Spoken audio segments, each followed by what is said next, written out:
Hello, everyone. Today we're going to discuss about Python data structure, and it's going to be about string, set, list, tuples, and list comprehension, data dictionary, and class. So this is going to be Python programming language intermediate level because we're discussing data structure. We're going to also use a JupyterLab and Visual Studio Code as well as PyCharm.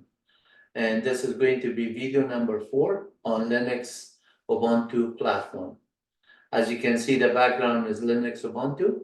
I'm going to be showing you everything you need to know about how to install JupyterLab, how to install Visual Studio Code, how to install PyCharm. If they're already installed, you can just see the commands that will say that the requirement is already met. But if it is not installed, I will be installing them because I might have given the example on another session. But however, Python does come with Ubuntu installation. When we install Ubuntu 23.10, we already got Python 3.11 installed. But I'm going to show you the rest of them, and I'll just discuss a string, set, list, tuple, list comprehension. With list comprehension, we will cover tuple comprehension as well. It is similar, and then the concept is the same for list comprehension, tuple comprehension, and data dictionary comprehension. But if I don't jump in all the way to every one of them by example, and then you are welcome to go to python.org, docs.python.org, and then just pursue it further because within one video, it's almost impossible to cover as much as possible, but I'll try my best. And I hope it serves the purpose and you will learn from it and you will do great at your school, at your job, and everything that you do. And then you pass on the knowledge to the next person that might be in need for learning it and getting a job. So without further ado, let me just thank you for watching our channel. And I want to make sure that you could also subscribe if you haven't subscribed yet. And our channel basically is at youtube.com, and then the name of the channel or the handle is MyWebUniversity. So when you go to youtube.com/@MyWebUniversity, you will see this channel. And then I'm going to just show you the actual channel on the website. So if you go to the browser and just go to youtube.com/@MyWebUniversity, you will see this channel. This is the channel, and each of the browser you open it, it will just go a particular color. Since I'm using Edge here, it's white color. But if I open it on Google Chrome, and I say let's say youtube.com/@MyWebUniversity. Notice this one is HTTPS by default. So when you type in is hypertext transfer protocol secure, youtube.com/MyWebUniversity, it will go to our channel. And this is our channel. You're welcome to just like and subscribe the channel and use it. And then a lot of the videos I have posted on related to IT, computer science topics, and courses like Python, Linux Ubuntu, shell scripting, bash scripting, C++, a lot of number of courses, Rocky Linux, Red Hat Linux. This course is from zero to hero on Linux Enterprise Linux 9. That is very up to date. The latest that most companies doesn't have it yet. It is Red Hat 8.6, and Red Hat 9 is available. So I did do the 8.6 as well as 9.2. And then you're welcome to learn the latest and greatest software at my YouTube channel. And then, for example, this one is Linux Ubuntu. The latest and greatest is 23.10, which I have installed it, and I made these two videos for them. And then yesterday I did this one on Windows 11 Professional Edition. That's on Microsoft Windows with Python, with JupyterLab and Visual Studio Code. You're welcome to learn from them, and then right away and just be on top of the updated versions, so you don't have to say, I'm not having the latest version that I can demo. You're also welcome to do for further research and references, go to www.python.org, and then python.org, they have their own documentations and all the details of it that you can just go there. And if you look for the docs, there's reference section, library references, and language references. In each one of them, when you go there and then tutorials, you will get a lot of help there. So I encourage you to just use that one in addition to my videos and other videos that you get on YouTube for free and to watch these and enhance your career. So let's get started to the Linux Ubuntu 23.10, and then I'm going to just go to this terminal. I've already started our Ubuntu server. In this case is a desktop, but I have installed some secure shell daemons and other ones so that I could run it as server as well. And then you could install daemons and applications that are server based, and then your desktop could become a server as well. It's basically the software that you run on it. So right now I'm going to log into it.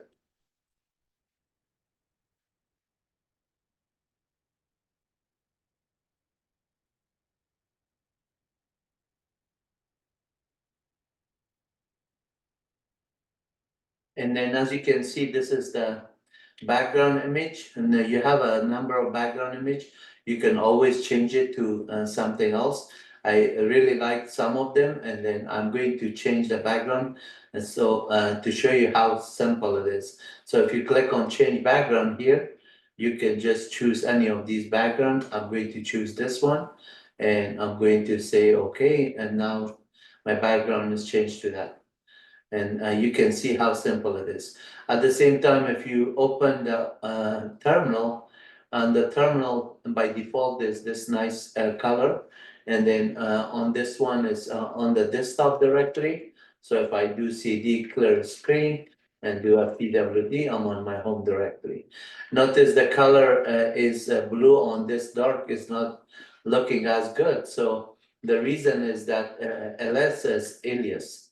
So ls is alias with the auto color. If I say /bin ls, then it's gonna just run that same command, but with -l long listing, but the blue is going to show no color and it's going to be white there. So if you just prefer that one, you can either unalias ls or just say /bin/ls-l and you will see it. So if I do ls by itself, it's color, but if I say /bin ls, it is no color. So that's how you do it, or you can say unalias ls, and then now alias is there. It's an unlisted, unalias there. And then at any time that you log out of this and just come back, the alias will be set. The alias will be set, and then you can see here. Let me just go to this directory, and then ls itself is showing in color because again ls is there, and the reason is that there's a file called .bash or c. Sorry, clear screen. Let me make the size a little bit bigger so I can see it better. You could see it better now. We could see it better. There's a file .bash or c based on my shell, $shell has been bash. So I have this file, hidden file. When you do ls minus la,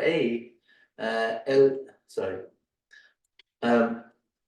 ls minus la dot bash or c. A means show me all the hidden files, all of the files, including the hidden files. In Linux and Unix, the files that are started with a dot, they are hidden.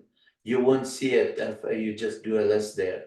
You don't see that one. But if you say ls dot bash or c, then you see it. If you say ls minus l a dot bash or c, you will see a long listing of it. And then the content of that file, cat dot bash or c, is all those aliases in every environment variable that you want to set. One of them is ls. So when we say alias, all of this one is there. By default, all these alias are on my dot bash or c. So if I say grep minus I alias dot bash or c, you could see that they're there. The one that I'm interested is the ls command. So I could just do another grep minus I and then say ls. And then just that one, you can see all the ls there. Similarly, if I just say alias and grep minus I and then say ls here, I could see the same syntax there. So no matter how many times I close it, whenever I run, it runs the dot bash or c, or I could just manually be on that directory and execute this. It will just run the content of that bash or c, and then they are going to be exported. But at this time, I'm not going to do any other changes, so I'm going to just show you. I'm going to change this background color from this image to show, for example, if I do this one ls, it shows blue, but I could do ban ls and it is there. But I want to just show you on the preferences, you have other choices, like right here on the terminal, you can make the color go different. So right here, if I check on this button here, I could just say, go ahead, make the dark, the background of this one, I'm gonna make it white. So this is white, and then the text in the front is gonna be black. That is, I'm going to make this one all zeros. 3 zeros is equivalent to 6 zeros, and hexadecimal value. So now I have done that one. Notice it is really nice looking thing. I could just also resize this one a little bit, and then that is good enough, and I put it on this corner here. So now if I just clear a screen and do this, ID and uname minus A, all the information is good. ls is there, ls minus L is there. Now the blue on white is looking clear, so I don't need to do /bin/ls. If I do that one, this is gonna, instead of blue, it's gonna show black. That is at your choice, but notice this color is good. So if I go bin etc host inside the file on the VI editorial, also the coloring makes sense. On all those colors on white color is good. So I'm gonna keep that color for readability. It's easier for your eyes, and I wanna just respect that one. So for you to watch my videos for a long time, I don't want you to just have a difficult time looking at the screen for a long time, because we're going from one data structure to another one. We're going to discuss a lot of stuff, so it is good to have this. Now, first thing before we start with the Python data structure, we need to see if Python is installed. Yes, it is installed. So if I say which Python is at 3.11, and then if I just do which Python, it doesn't show, but Python 3 is there. So if Python does not get installed, there's no binary called Python anymore with Python 3 on the Linux platform. If you do this, it's gonna say, I don't know what is Python. Actually, it did because I might have created an alias for it, which Python, yeah, I had created an alias for Python to point to Python 3. So whether you type in Python dash version, or sorry, whether you type in Python dash dash version, or Python 3 dash dash version, or Python dash V uppercase, or Python 3 dash dash uppercase V. All of them response. So if I want to get into Python, I could type in Python like this, and then I could exit out of Python. If I just type in Python 3, I could also get it and do it. This is getting into Python interpreter and getting out. You can also type in quit with a function like that, and it will do the same thing as exit. So I'm going to just use Python 3 or Python, doesn't matter. But let me show you another way. Notice that here, when you do this, you can also do a Control D and then just exit out of that Python. So there's a number of ways you can do that one. If I just close this window in the terminal, now I open another terminal, because I changed my preferences, it is there, but by default, it drops me to the desktop. Echo $PS1 is saying that whatever is my user, which is Wahid, at and then /h is the host name, our Ubuntu. So I'm gonna make this screen a little bit bigger. That's big enough. And then I'm going to say clear screen, and then say echo $PS1. Notice that was a long information. This is /u is the user ID /host is host name, and then /w is the desktop. So if I just say pwd, current working directory, it shows I'm on the desktop. When I cd ... I'm going to be on home Wahid. Echo $PWD and PWD are pointing to the same directory. Once I go to the desktop directory, I type in PWD and echo $PWD are pointing the same one. But echo $home is my home directory. Doesn't matter what directory I go, that's always pointing to the /home Wahid for your profile. So at this time, I'm gonna do a CD. It's like going to the home directory. Clear screen, PWD. At this time now, let's do the cat -n etc host. And then you can see I have a host, and that's pointing to the loopback interface. And then our Ubuntu is the name of the host.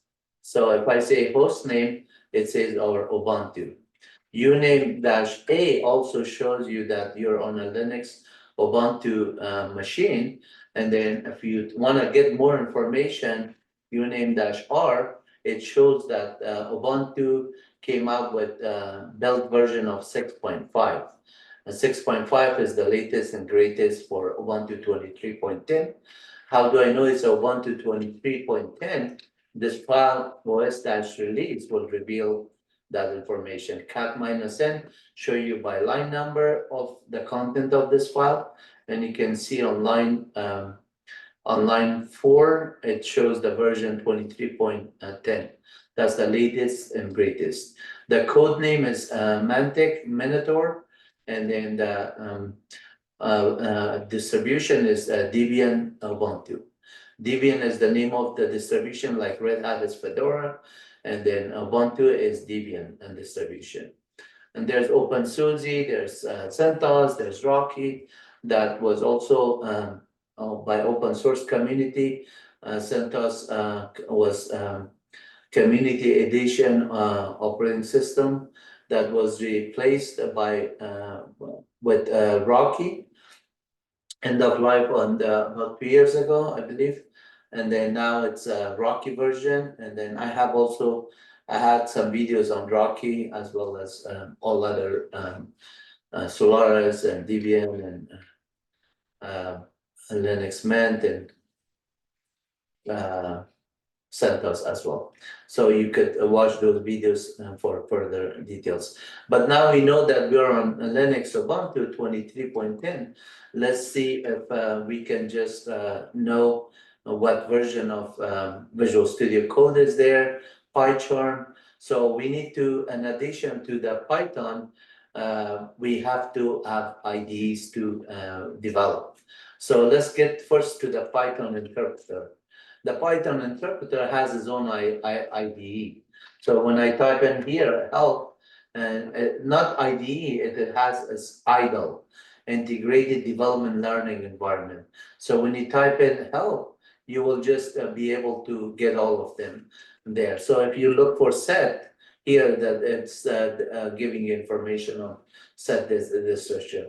Similarly, if you type in list, it will give you list help on list data structure, all the method and all the classes that are available here. Under the topics, you could get all list of all topics on the help. This is the integrated development learning environment. So if you say, for example, let's say I look for class, then you can see the class when you create that class, how do you do it?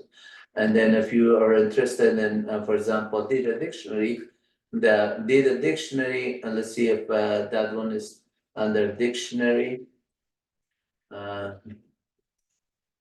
Yeah, it's under the DICT, dictionary, rather than data dictionary or anything. So all of these ones, similarly, if you look for tuple, that is also there. So everything that you need to know, you can find help on it inside the interpreter as well as information. For example, if you look for list and then you just say help list, and then inside list, you might be looking for a function to say a list.append. How does it do it? And it's gonna just give you that information. You can also get out of this help and inside interpreter, you could say help list.append and then just get that information similarly from inside here, help os.system, for example. Or you could also do import OS here and then now do help on os.system. So when something is not available, loaded as the standard part of the library, then you cannot get help on it. For example, here, dir of all of these methods and everything that are there, I could do a dir of OS here, and Python will understand that that OS module has these kind of double underscore magic method, and then also the attributes or properties, and as well as these methods that are associated or functions. Python is both functional programming as well as object-oriented programming. I'm going to show you a lot of the examples of object-oriented on this session, as well as I have already done a lot of videos. You're welcome to watch those ones. So let's do something here with the OS. If I just say help or even directory of math module is not loaded here. So it says name is not there. Why is that saying that one? Because math is not defined yet. But if I say import math, now I do a dir on math, it's going to show. Why it doesn't show? Because under dir now I have math here. So if I just say dir of m, it's not going to show anything. But if I say import math as m, now I say dir of m, you can see that one. The reason is that m is the same thing as this type of math is a class, and dir and type of m is also a class. So it is important for you to just see these ones, why Python is so sensitive, to see if something is loaded, it will work with you. If it doesn't load it will error out with something that is meaningful. And so you could do that one. At this time, I showed you how to get into Python and how to check for modules and everything. So by default, if you come in, nothing is loaded except these standard modules.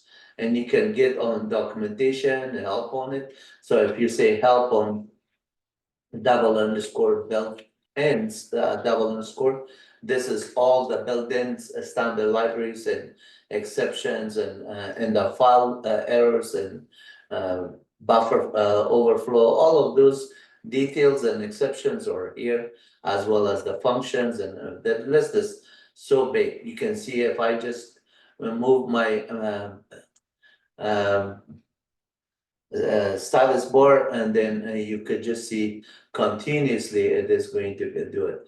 I'm going to just queue or quit and then exit out of this and then come back here. Now let's see if PyCharm is installed or Visual Studio is installed or JupyterLab. So at this time, I want to work first with PyCharm. So if I say which PyCharm dash community, this one doesn't show that it is installed. So what is the software here? You have app a list of all the packages that are already through application packaging toolkits that are there. And notice that if I do a word count -L, there's 77,433 packages on just for the app tools, apt-get. But in addition, if I do a snap list, there's a lot of packages that come as a container or a package, like Firefox is one of them. All of the packages that are on the snap, you can see if I do a more on it, this is the list of those packages. And then snapd itself is a daemon. So if I say snap list Firefox, you can see that Firefox is already installed there. That one is a snap container. When I say container, the difference between a snapd package and a application packaging toolkit. Application package toolkit is the repositories are on the configuration of etc app directory and app.conf file or whatever file is sources.txt, which is right here. Let me just show you that. It's important for you to know the detail app. And then right here, you can see that the sources.list is the list of that file. So if I say cat etc app and then sources.list, this file is all the packages. So Debian, for example, the one that are not checked, you could see all of the one that are not checked. Let me just do grep -I, and then this grep -v, and then this backtick pound. This is gonna just say, only show me the one that are not having a pound in front of them. This grep -v means this discard if it has the first character as a pound. So these are not having a pound in front of them. That means this is the list of repositories that whenever I do apt install, it will go to the security Ubuntu or archive Ubuntu, find out the name of the repository and download it. This is for the program called which apt and which apt-get. So the one that is for snap, which snap and then which snapd, those are containerized. That means that the whole package have been one container. On the other hand, the app, the packages are not containerized. It is dependencies. Whichever dependencies is there, based on this app directory of sources.list, that will find which dependencies is going to be available and then install it for you. So like, for example, if you install SSH, if there's a requirement for OpenSSH, and the repository has to find the dependencies for OpenSSH, OpenSSL, and meet all the requirements, it will download them and install it for them.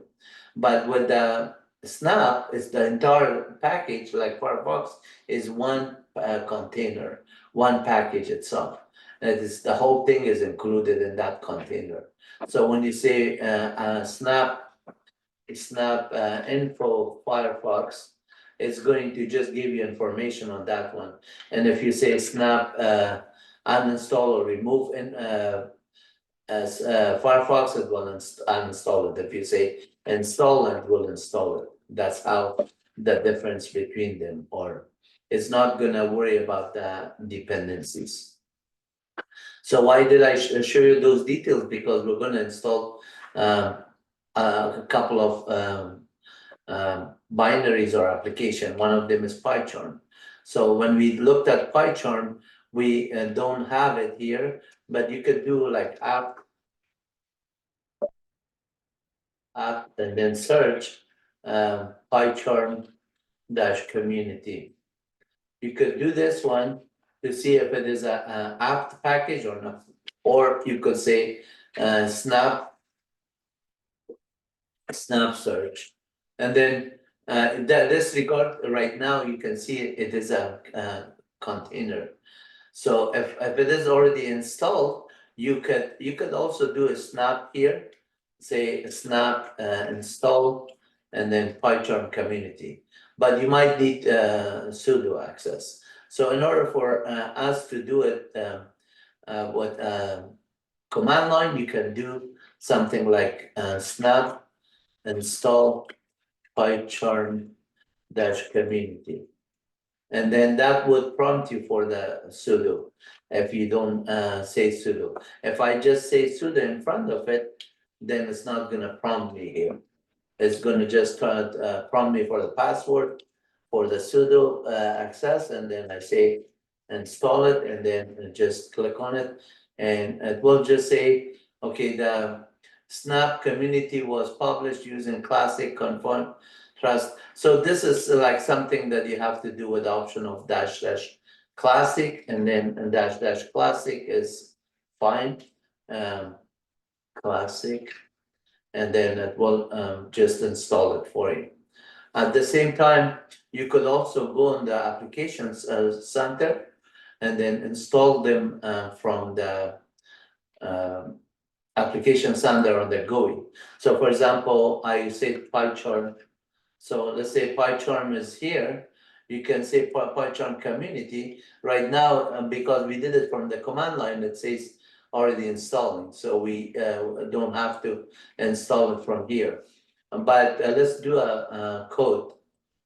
Code is the Visual Studio Code, and this is the one. So if I click on here, the option of install is there. So whether you do apt and install code or snap install code or something, it's your choice of what is the package under. And now I'm going to use the other one here, so I could just install it through Application Center. Some of you might prefer the GUI versus command line. I'm okay with either one of them, and I'm going to use both. So you can do the same thing with installation versus non-installation, and installing it when you want to do that one. It's your choice. So this is the code here. Now I want to just show you while this one is installing, and this other screen is also done. So now if I say which PyCharm-community, then it's already there available. That means I can just run this PyCharm community, and that will just start PyCharm. It's really cool. So here you just confirm that, yeah, I agree with JetBrains software, and you have to read the information. Since I have done it so many times, I have read it once. I agree with it. I am not going to just do any arms, and I would love to use the software. Send anonymous statistic. You can say don't send or send, doesn't matter. I'm just gonna don't send because it's a demo. I'm going to just show you a few things here. So on the PyCharm, when it comes out the screen here, you can see it's a very nice graphic interface. So you can also size it a little bit bigger to see it. And then I'm going to click on and put a method disabled. So I'm going to close all these. You have an option of start the tour if you want to. It is very intuitive. If it doesn't, you can figure out things on it. It's an IDE, Integrated Development Learning Environment. So right here it says a new project. So if I click on the new project, it just says the location where the project, the name of the project that tells you, and then create the Git repository if you want to put it on the Git, and create a main .py script and so on.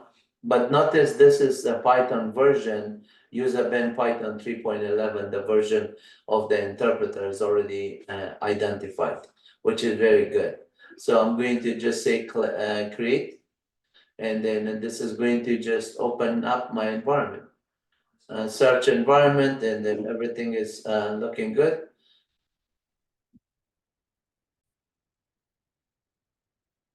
So this a screen comes in and says that this is your virtual environment that I stored it, and then if you want to go to a file or open navigate drag and drop files here, you can do whatever you want, but I'm going to just click here, and then I'm going to also change this resolution or the font size so you can see it better. I'm gonna go to under this menu, and then I'm gonna go click on setting, and then look for editor. Editor is here, and then the font size here. By default, the font size is like 13. I'm gonna change it like 22. That is big enough. I think we all could read it. And then now this size, I'm going to see if I open a new file. So under file, I'm going to say open file, and let me just say under file, new project, and then I'm going to say new, and then I'm going to open a new file. It's still too small. I could hardly read it. Let me just change the setting again, the font to maybe 25. I'm sitting far away, sorry if you are seeing that. I can see it on your screen, but you cannot see it on your own screen. Yeah, my eyes on glasses, everything is just bothering me. So now it is open, and then if I just go on this screen and say file, open file, okay, let's see, under the project, okay, new file, save new, and I'm going to say new Python file, and then I'm going to say give the Python file a name. I'm going to say, for example, hello. Let me write hello world. So I'm going to just give a hello world.python.py, and this is hello world.py here. So at this time, if you just want to write some code, you could. Let's just start with some code here. So first I'm going to say print the simple hello world. Hello world.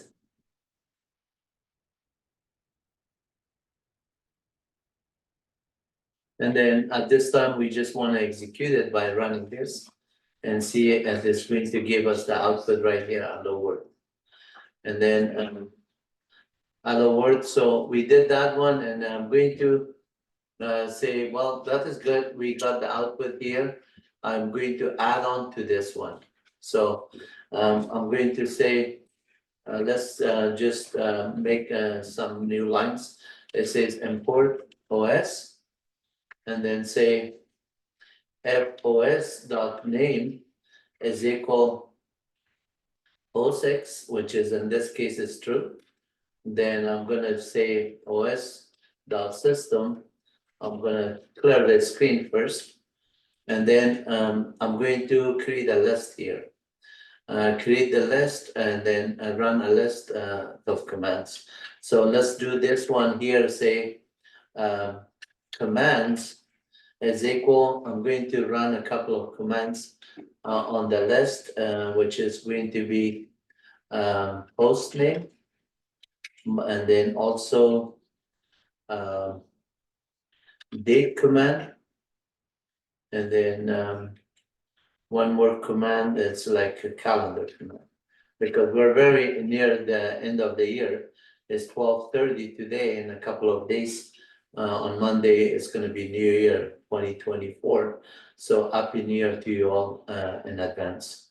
And then I'm going to just say at this time commands is there, and then I'm going to also say OS process open, and I'm gonna just execute the command that are available here.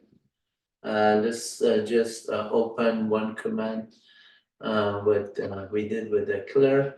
Let's I'm going to just I could have just put a for statement and execute all of them. Let's do that on all of them, so you see it. So within the for statement, you could say for CMD and commands. So as I'm writing these ones, I have to adjust it. Now this for statement is going to be right here. So the IDE now is not failing with a red line under it. This is os.process open, and I'm going to just say command. Run the command, then I'm going to say, let's write this one to a stream. The stream is equal, and then at this time I'm going to say output is equal. Let's do output is equal stream dot read method. So this is a stream is the object that is having the output of the process open, the stream, and then the method is read to read the content of that output. And then we assign it to a string output. Now we just do a printf and print, not printf, actually f string. And then on the f string, we say command is equal, and then run the CMD and output is equal, and then just say the output.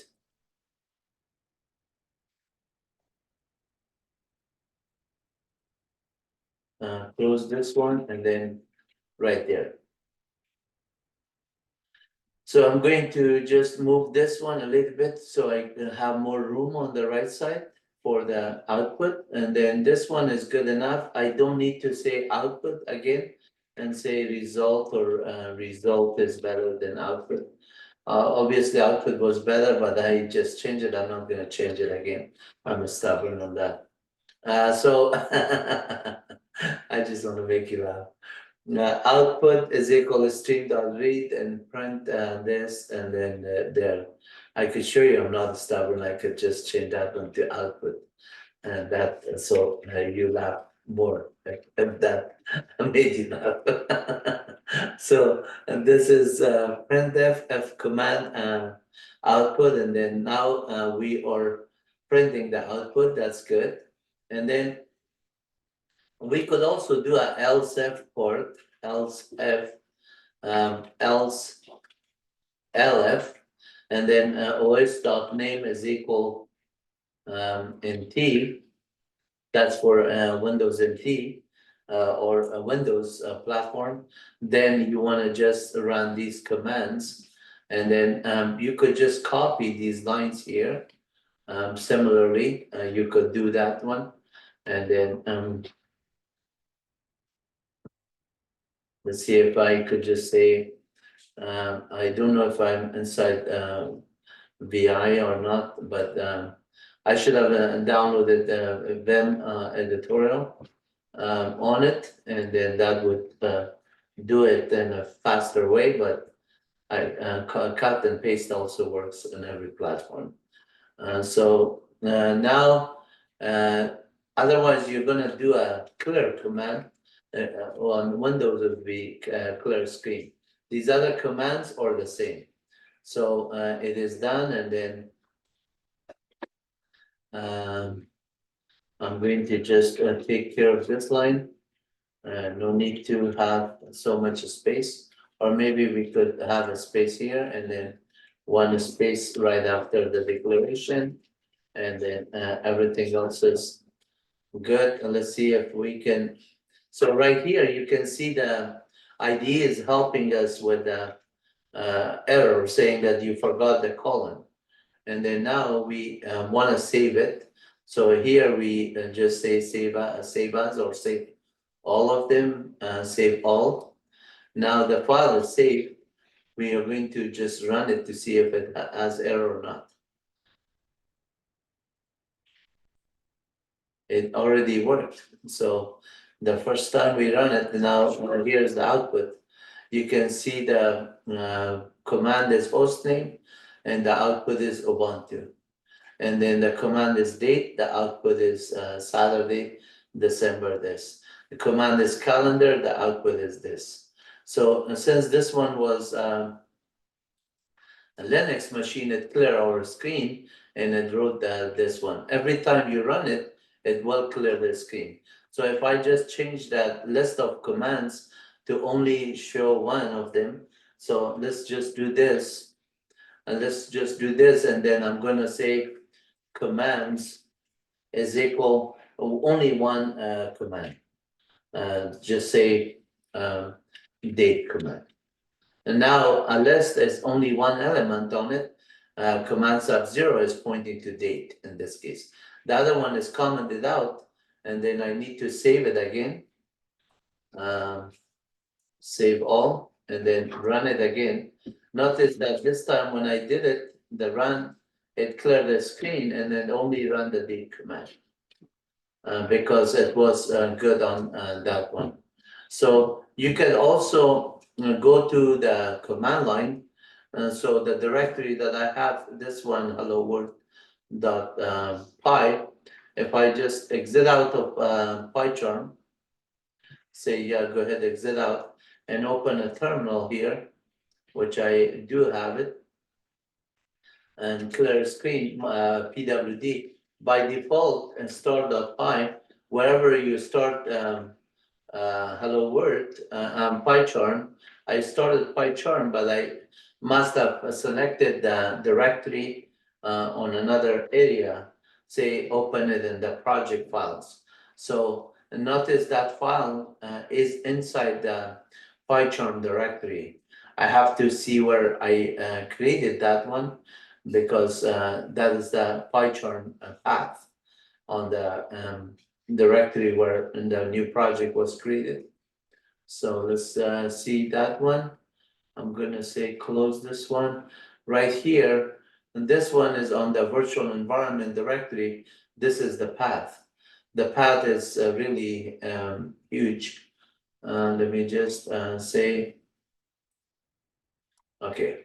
So right here under the PyCharm projects, PyCharm, and then inside here is the hello world.py.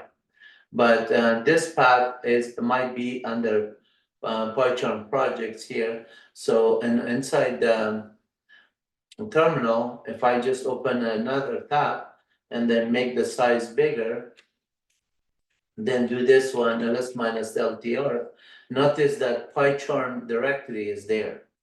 So I could say cd to this minus LTR could give you the last files that were updated on the bottom.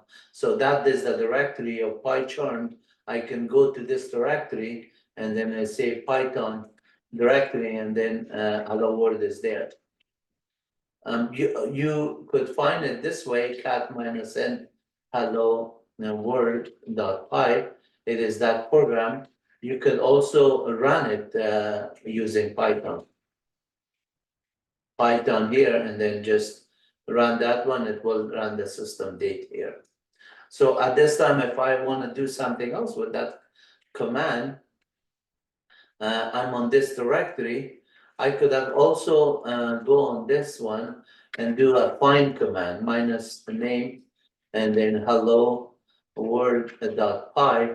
If I didn't know anything on it and I know that it is in my home directory, I could have searched it like this also. And this find command, it says search on the local drive, which is this directory, current directory, with the name that matching hello world.py, and there's only one file. I want to get a list of this one. I could say a list minus exact, a list minus LD, LD, and then just say, show me that file and a long listing of it. You could see that I own it, and this is the path there. From this current directory, I could have done that. I could have also, and instead of just running this one, I could say, do show me the content of it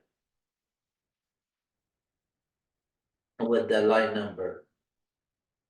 And that would display that file, cut minus n, and then let's see, yeah, it is one file line at a time. And so let me just see something else is off. So I'm going to, and instead, oh yeah, I did not do the start and end. Cat, it will display it, but if you want the line numbers, you just say cat minus n. This start brace is this one, and then this is end brace, like a loop. This is a line, new line characters, semicolon says enter, press enter. So you're seeing that file inside there. And as you can see on the directory that I'm there, this file was under PyCharm directory, under Python, Python. And then here you can run it. So let's say vim on this one, hello. We showed you through PyCharm. Now I'm going to just do it through vim. So if I just say vim hello world.py, notice it's a very nice color here also. Set the list, and now I have the new line characters showing new end of line, shown set no list is there, set and U for number, line numbers are showing. So I don't need this extra lines, blank lines here. I'm gonna exit out of those two. I could add one at least or none, doesn't matter. But what is important is that when you run this command, so if I just change this one to a date command, and instead of calendar command, I could just do that one and then just now Python hello word.py is gonna run the calendar command. And then making the string different, so let me just show you a string manipulation. So when you do vim on this program, at this time we have this string there. Let's just go through PyCharm. I think it is a number of ways we can just show you this. I'm gonna just quit out of this. I'm going to say, go to Python first. Now I'm on inside Python. I'm gonna say import hello world. So when I have this module hello world is Python.python, I can import that one as a module. Now it run it already. When I do a dir, notice that in addition to all these other ones, hello world is there. So dir of hello world is just going to give you detail of that one. One of them is output, another one is a stream. So if I say type hello world dot output, you can see output. You can see that they're a string. And if you just say show me, just print it, what is inside the output, it will just run the calendar. And then similarly, if you say type of a streamed hello world dot stream, that is an object. That as an object that is pointing to that. If I want to get a directory of those ones, what are those list of directory that you can run on them? All of them are there with the stream. And remember, we did a read on it, and then now we assign it to output, and now our output has the value of calendar. So with a string, you can do a lot of things. For example, let's say I just create a string. I'm gonna just exit out of this screen here, clear screen, and then just run PyCharm. Let's go on Python again and just create a string for simplicity, so you understand how a string works. Let's do the idle inside here, and we're going to do string manipulation. So help on a string, you could see that a string is a class already. So when I just declare anything that has a value of a string, like for example, name, first name is equal Wahid, and now a type of first name is going to show it's a class of string. And then if I just say dir of first name, all the things that I can do with a string, I can also do with a first name. And like for example, first name dot upper. The upper method will be available to change it to uppercase. First name dot lower is going to change it to lowercase.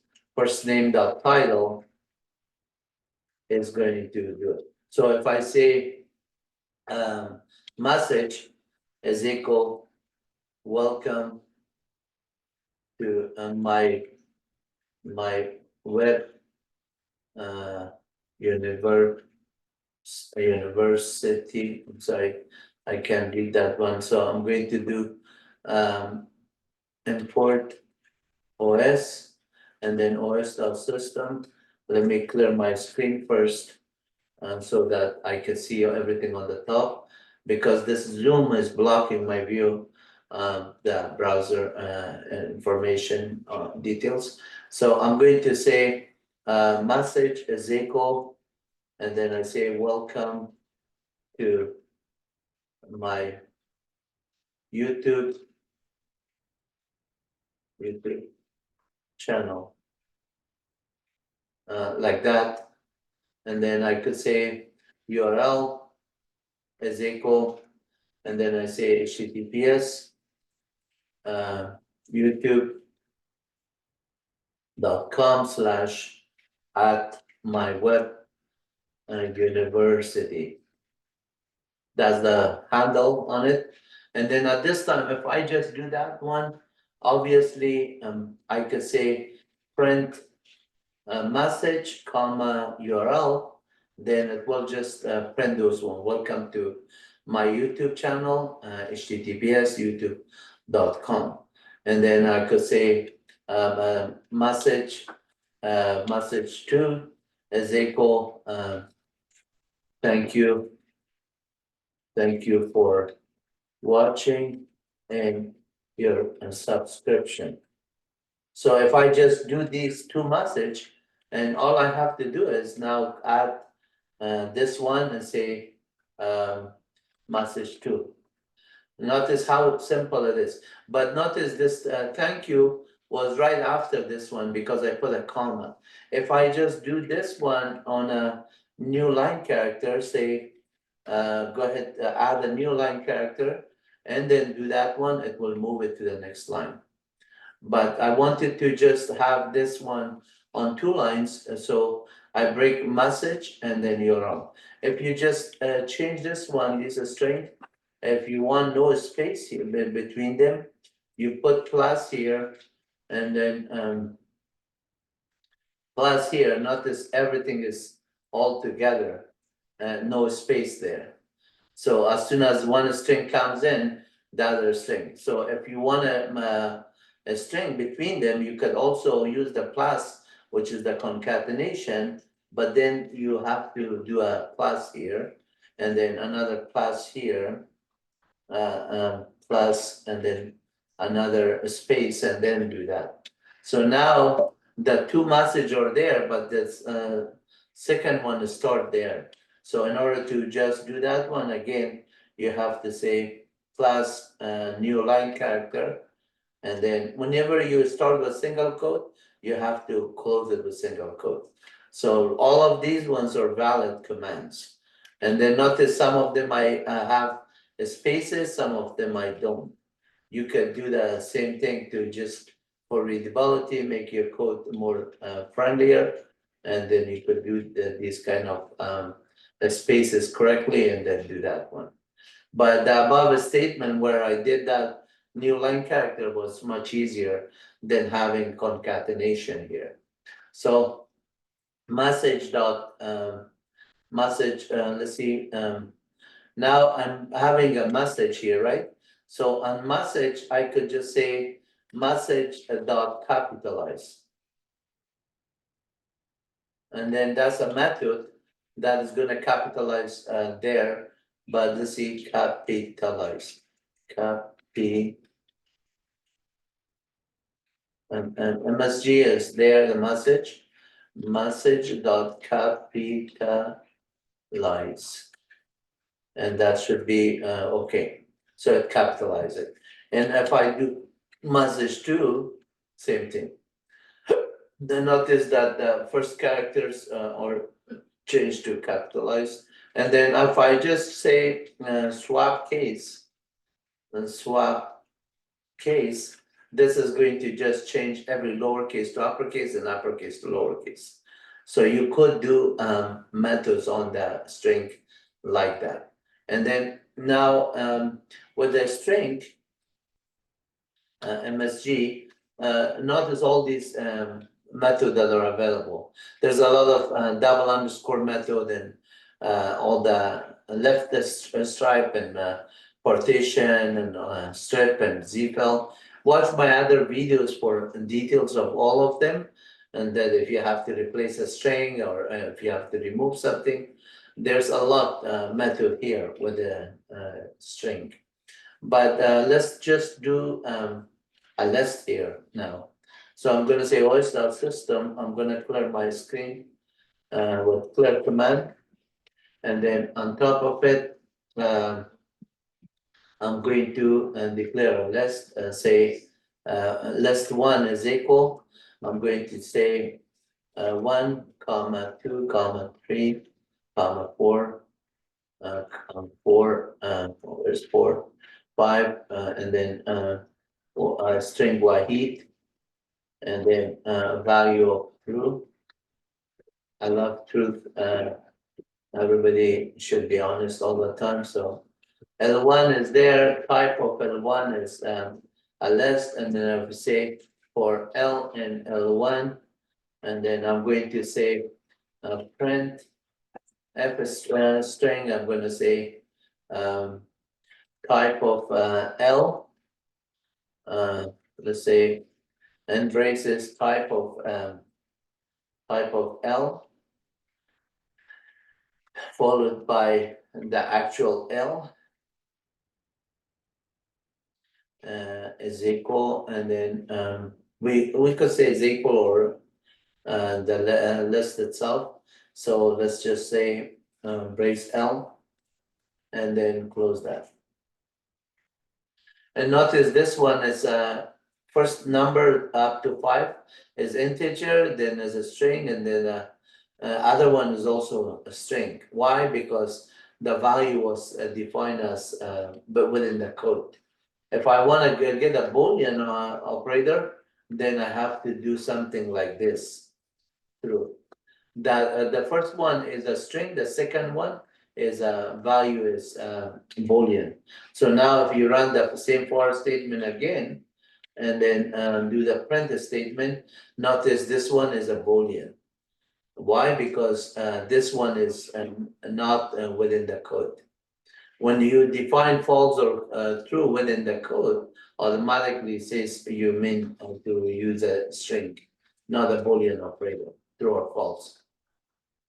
And so that's one thing. And then you can also do the same thing. Let's just do this. And then at this time, if I just want to add some value of 5.5 and then value of false, so you could see that one. And if you run the for statement again with this, it's gonna just give you all of those statements. Upload is 5.5. So inside the list, you can also create another list. Like for example, here I did this list. I could have just add another list of say 1, 2, 3. 1, 2, and then let's just make it 55 here, and then 10 here. Doesn't have to be in that sorting order. And then, so this is one list inside another list, as a list of lists. So you can see that one, L1 is there, L1 sub minus 1 will give you the last element of the L1, which is that. But if you want 55 out of it, then you have to say 1 on the set. L1 minus 1, 1, meaning that the second element of that one. If you want 10, then this one is 2. L1, 1 minus 1, 2. And if you want the first one is 0. So how you are referencing those ones, if you want to get a Wahid here, the Wahid is 0, 1, 2, 3, 4, 5. So L1 sub 5 will return Wahid. And then L1 sub whatever number returns, like if you want the 1, it's not 0. And then again, and since there are elements here that are duplicated, like 1 is on this list and 1 is on that one, you can also insert into that list or remove a subset of them. So if I want to just say, I want to get this 1, 2, 3, 4, 5, I could say L1 sub 0 through this is 0, this is 1, 2, 3, 4. So I'm gonna get 5. The last one is not included. Now I get that. And if I just assign that one to L2, now I just generated another list. List 2 is there. Type L2 is another list. But L1 is still the whole entire list. L2 is this list. Now, if I want to add another 5 to the L2, I could say L2.append and then say 5 again. So at the end, I just added 5. There's 5 of them. And then let's clear the screen. OS.system. Clear. So and now L2 is this. If I want to just say, how about what is the difference between a list and a set? So a set, obviously the syntax is different when you declare a set. So you could say set 1 is equal, and you could just say braces and then 1, 2, 3, 4, 5. That would just give you S1 here. And then type of S1 is obviously is a set. But with the set versus a L2 being the a list, you could just say, well, list 2 has 2 elements that are together as 5. Let's just get rid of those ones. If I want to get rid of those ones, I have to create a new list and then append it to that one. But a very easy way to do it, you can use the set command. So this is one way you could do it. So if I say L3 is equal an empty list, and then now L3 is empty, there's nothing on it, L3. And then I could say for L and L3, L2 is this list. There, I could say for L and L2, let's just say if L and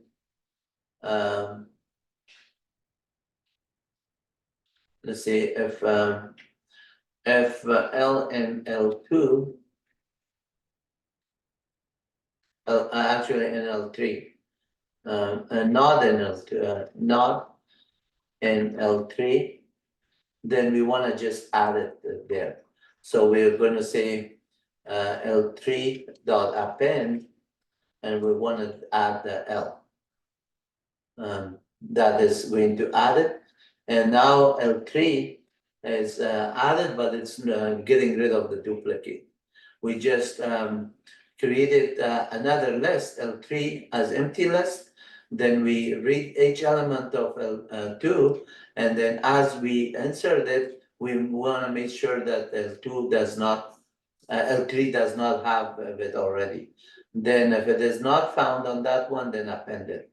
But look at how many lines of code we had to write in order to do that one. So if I just create another set, set 2, and I just say set L2, and then now I just did the above line with only one line. This set is going to look at the list 2 and then convert it to a set with removing the duplicate elements. But now it is a list. I mean a set rather than L2. So if I say L4 is equal, and then I can say list of L2, I mean set 2, then now I just say L4 is a list type of L4 is a list, but with no elements. So I don't have any differences between the two set. And the list of L3, L2, was it L2? Yeah, L2, L3 in a duplicate, a non-duplicate, and then L4 a set converted back to list. So you can do a lot of stuff here. And then at this time, let's do some set manipulation. For the set, for example, let's do, we have S1 here and S2 here, the two lists here. I'm gonna create a list 2 from just another S3. I'm gonna just only have 2 elements. So let's do 1 and 5. 1 and 5, that is there is 3. Now I could say S1 dot union, union, and then S3. So I want to just get the list of them. Since I'm doing a union of them, whatever is in between them, all of them are going to be joined together. Since those numbers are all together, then it has it there.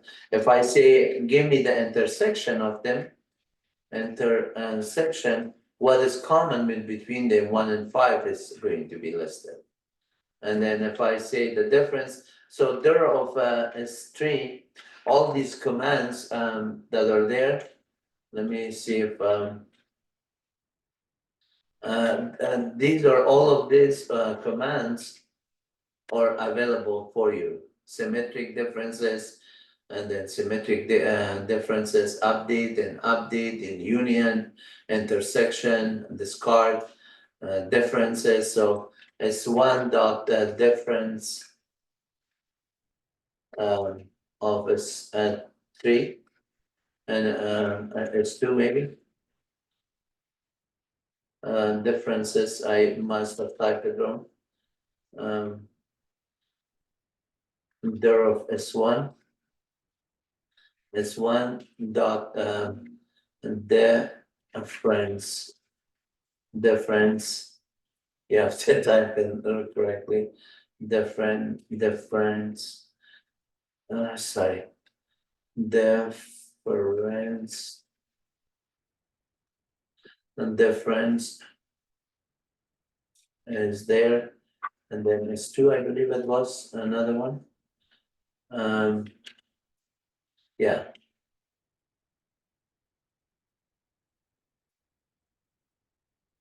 S1, S2. Okay, they're the same set. So that's why I say set. But if you run the os.system and then clear and the screen, this thing is bothering my eyes in front of it. Sorry about that. So, and instead of this one, if I do a set 3, that would be the difference. S1, S2, S3. So S1 and S2 are the same. When you do this, it just gives you a set. But when you do it with S3, it is different. So S3 was only 1 and 5. And then whenever you do a difference, 2 and 3 and 4 are not included in both, that's the differences and going to include it. So I want to show you something with list now. We have been giving examples of each. Let me say what I have as list. List 2 is there and list 3 is there. Okay, just let's work on the OS.system clear. I'm gonna work on list 2. So list 2 is that list. If I want to just say list 2 class 2, it's not gonna add it. Because what is the problem is that this one is an integer, but this other one is a list. You cannot add those ones. So what do? You say for L and L2, and then now you can just say, go ahead, do L plus the number 2. And then now it will just add up each element of them with 2. Similarly, if you want to just increment it by this or multiply it, you could do that one. So like, for example, if I just want to say this, and instead of this, I do multiply it by 2. You could do that one, but how many times you have to write different statements to do this ones? So Python is very cool with these elements being available for you, but there are certain things with list you cannot do it. The reason is because list allows you heterogeneous data type. So meaning that you could have numbers, a string, and variables. And when you're calculating these kind of computation in a code, you might run into issue if you just are not careful. Because a part of a list might be a string that you're adding or subtracting from it. Even though you're adding it, you're not able to just do it correctly with the list. So here's a couple of things that you can do to solve the problem within the list or otherwise with NumPy. So os.system, clear the screen. Remember I showed you this L2 is there. So if I want to multiply something and assign the value, I could say L5 is an empty list. L5 is an empty list, create an empty list. Then I could say, okay, let's do for L and L2, I want to just say L5 dot append, and then I'm going to say L times 5. So whatever is the value of this one, 1, 2, 3, I want to multiply it by 5. So the first element becomes 5, the second element becomes 10, and then 15, and 20, and 25, and 25. So that is going to assign to this. Now L5 is matrix multiplication by 5 using this element.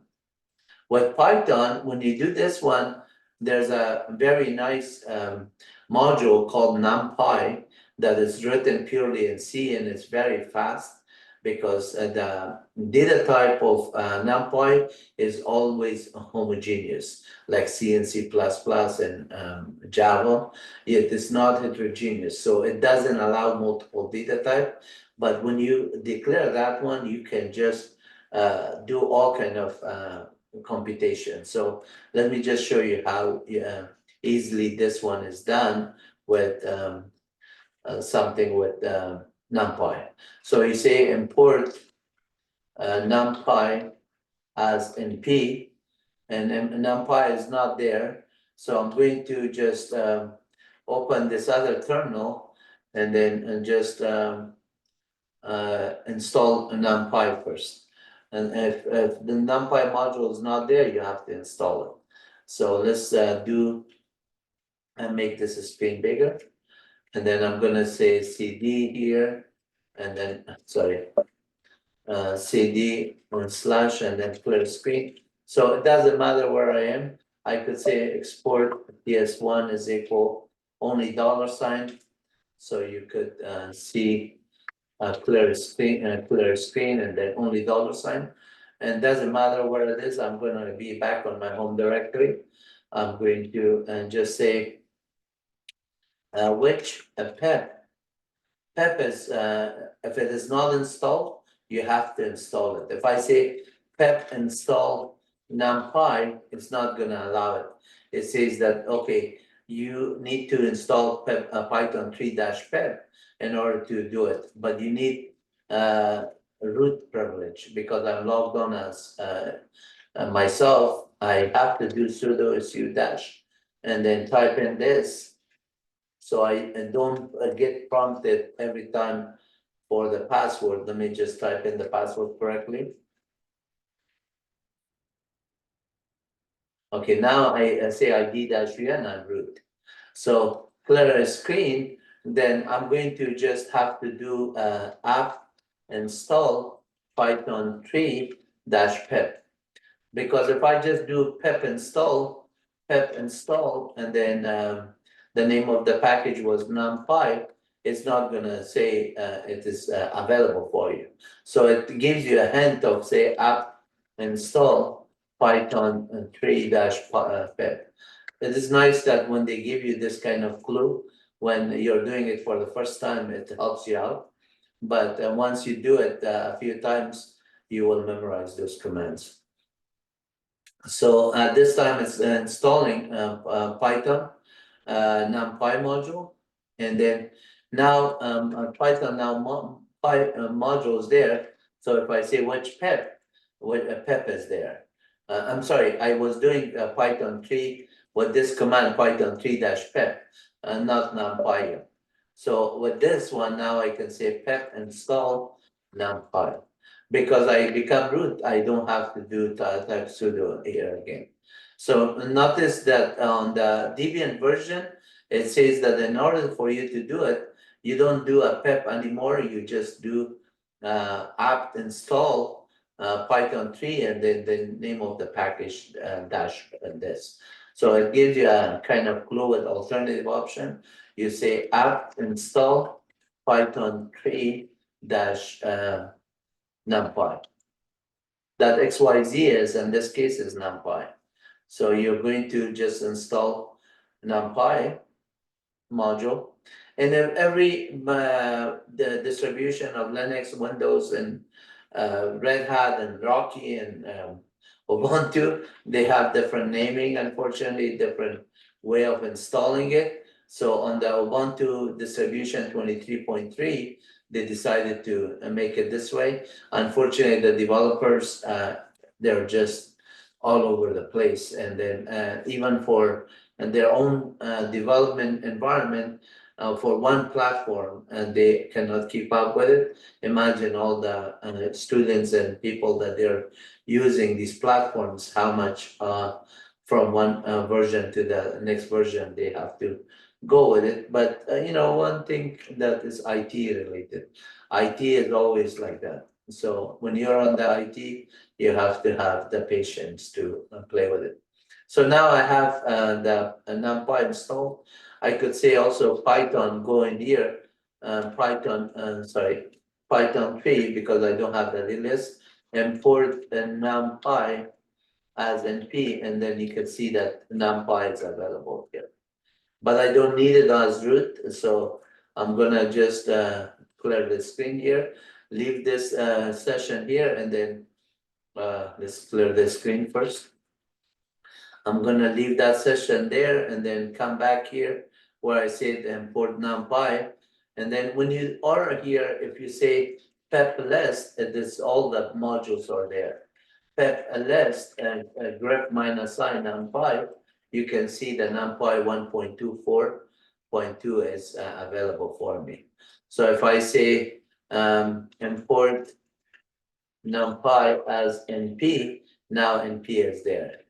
And then dir of NP, you can see all of the NumPy modules are there. And then let's see, NP dot dash dash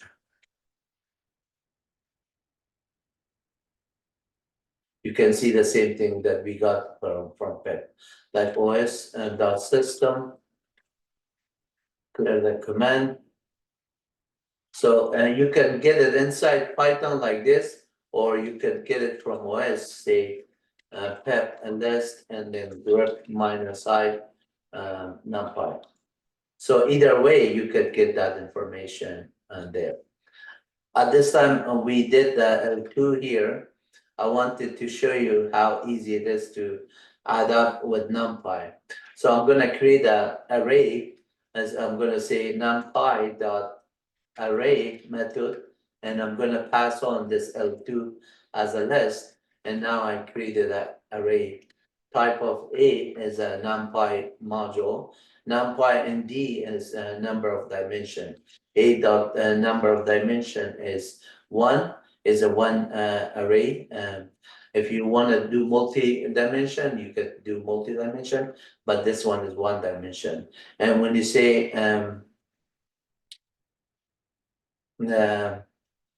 NumPy.info, and then we just say A here, the array, you get all the details of them here. So A is this, and then I could say A times 5, like earlier we did. Look how simple it is to do multiplication. You could do it times 10, times 1 million, whatever, and just multiply it by that one. So 1 million would be like 6 zeros, and then you could do underscore, so it's easier for your eyes to type it correctly. Python allows that one. So at this time, if I do another B as a multiplication of NumPy, let's do the NumPy A. We created A, but I'm going to create a B, and I'm going to just do L2 times 5. So now A is this, and B is already multiplied 5 times that same element, because we were just saying whatever is L2, just add it to that one. But L2 is a list, and then L2 times 5 is going to just increment it, not doing it in the NumPy way. So be careful with those kind of confusion. When you're inside of a list, don't assume that you're inside of a NumPy. If you want to do it through NumPy, then it's a different way. You could just convert it first and then do it there, or put the NumPy commands twice. And so let me show you, like C. If I do this C here, and instead of saying L2 is already there, so I could say NumPy dot array of L2, and then we get that one. So this one is going to just change it to an array, and then multiply it by 5, then create it that one. Let's see if object is not subscribable. That is what I was thinking, that maybe it is not the case. So I could say, if you do this, it just doesn't make sense. You have to convert this to a C first. Sorry, NumPy right here. You have to convert it to a C first, and A is this, and B is this. Now I'm gonna delete B, so B doesn't exist anymore. I could say, okay, A is this and B is this. I'm sorry, A is this and then C is this. And if I just want to multiply those two, B and A, I could say B and C, A times C. Now B is a multiplication of those. If I say a D, I could say A plus B.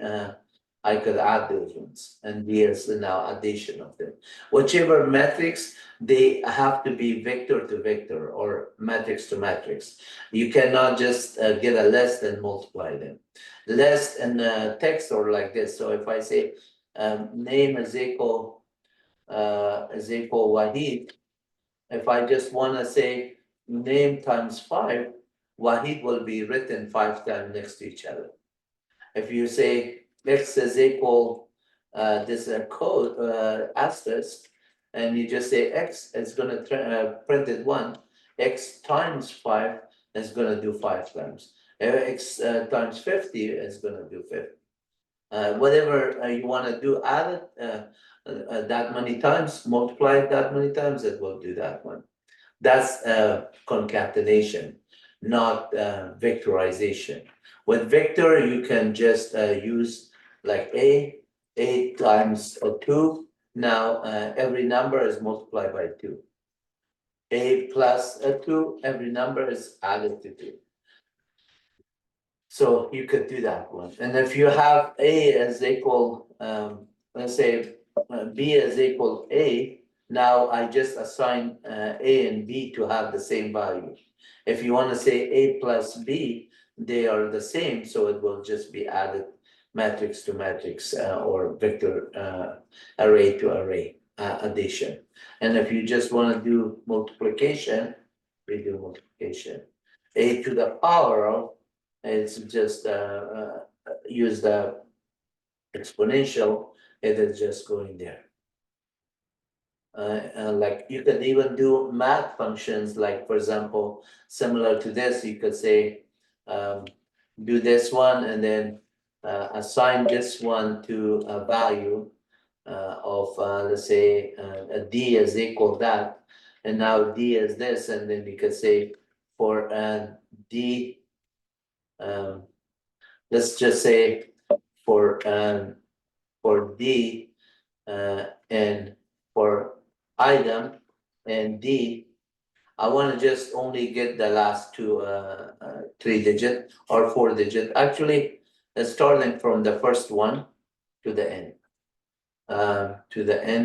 So 1 colon, since 25 is twice, I want to get both of them, and then I do this one and say now do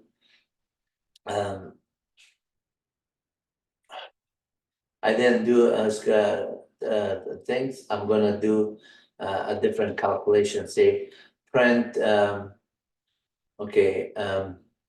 item times item. So for each item, you want to just multiply it by itself. 4 times 4 is 16, and 9 times 9 is 81, and so on. You will get those values. But at the same time, if I say import math as m, now I can just do this for statement, and this time instead of this, I could say m dot square root of those numbers. The numbers are item. So now for 4 is going to be 2, for 9 is going to be 3, for 16 is 4, and then for 25 is 5. And then that's what you get. So you could do all kind of calculation, but imagine how powerful Python, NumPy, and all these math modules are, and OS modules and everything.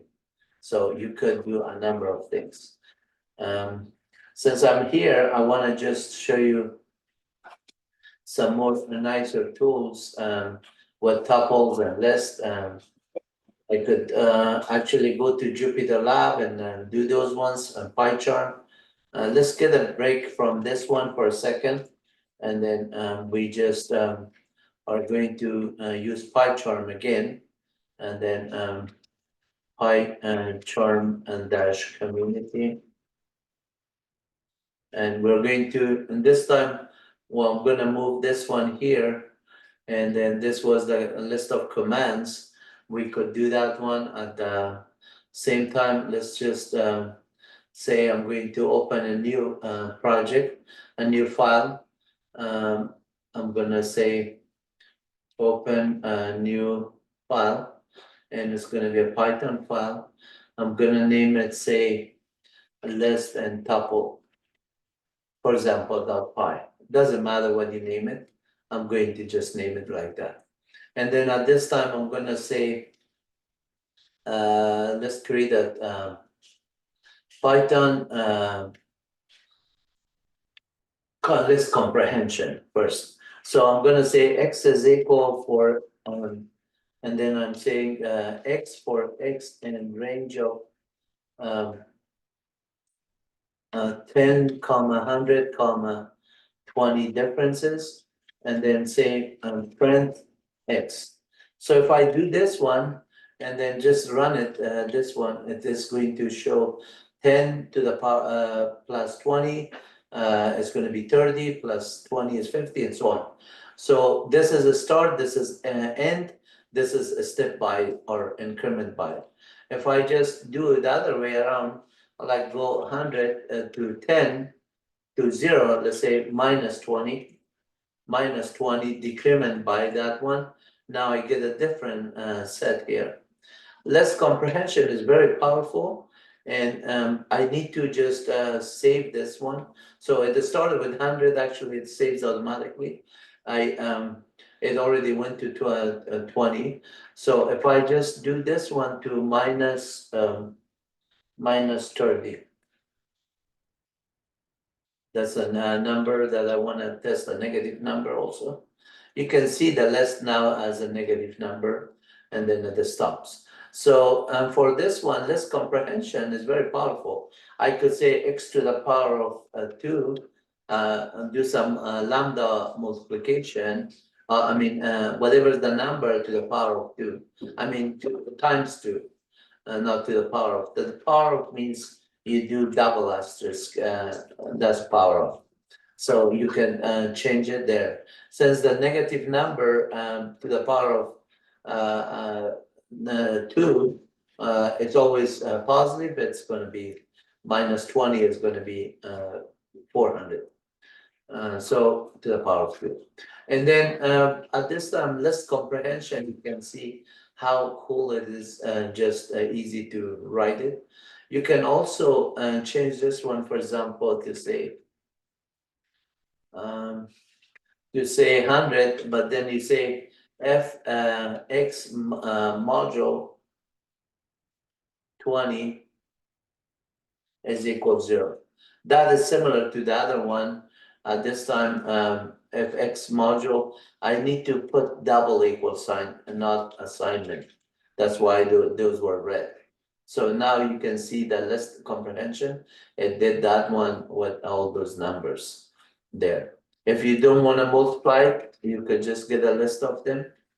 You could get a list of them, and like this, you could see 0, 24, 80, and it's going to just list the numbers.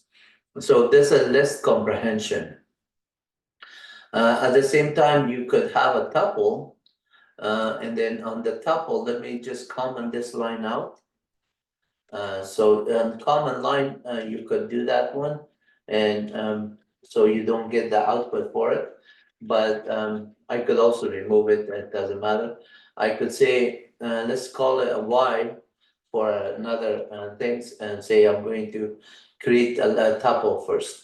Tuple or like this, 1, 2, 3, 3, and then 100, whatever number you put, and then say print the y and type of y, and then also print y. So you could see that the tuple is declared like this with the parentheses around them, and then it's a tuple, and then this is the value. But if we want to just say, well, I know that tuple is type tuple is this, I want to do this. What if I just do this? Actually, let me just do this. Print type, and then we say y. I'm gonna just change that one to T1 for tuple 1, and then the other one we could have done like list 1, but this is okay. I could also delete this one. I don't need extra line there. So here you could see 1, 2, 3, 10, and then type 10. So for the tuple, when you do this one, on the tuple, at this time, I could just run this one. Obviously, it will just do the same thing. But let's just change this one to say, I'm going to have another tuple, inside this tuple called 2 and 3, not another tuple like this, 2 and 3, and then or 30. And then I'm gonna also have a list inside of it, 1, 2, 3, 4. And so if I just do this one, and then I have a tuple, another tuple inside that tuple, and another list inside tuple. So if I just do this one, the entire thing is a tuple because I put it in the list. But one part of this one is a list. So if I just say, okay, let's do this for statement, say for item in T1, over all the items, I want to print the type of them as well as print the tuple itself. So I don't need 2 lines here. I could just say, in 1 line, I could just put the F string. With F string, you can start with double quote, you have to close with double quote. And then here I could just say, within the brace, I could say item, and then close it here. But this type, in order to be executed, I have to put it also within the braces. So now this value will be computed with that F string, and the output will be written. So notice if I just move up this one, the T1, the first one is a tuple, but the element of it is 1. All of them are tuple. Then what happened to the last one inside here is also tuple, because item itself is going to be showing tuple. So I'm going to just say, if I want to do this one, and then item sub 0, sub minus 1, if I just do that one, sub minus 1, and I don't need to do a for statement. Actually, let's do that so for this one, I have to create an index and then keep here value of it. I could do that one, but I'm gonna say index is equal 0, and then here I'm going to put index, and then here I'm going to put index,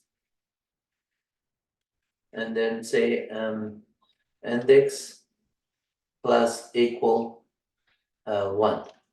So every time we go increment by index, but at one point an index gets out of range, we might have a problem. I have to do the length of it and -1, but let's see if without any code, it will just automatically say that the last element was read, and then there's no more element to add to it, therefore it is done. But and again, yes, this one finished, and it did the show. And then say this type tuple, why did it not get the index? Because I have to just say the braces around the index. So everywhere I use that one, I have to say brace in order to just get the index of it, the value of it for index. First time is 0, and then increments by that. And now this their tuple sub 5 is this, and this is 5. Tuple sub 4 is equal to this, and they're all tuple there. And then type index of this.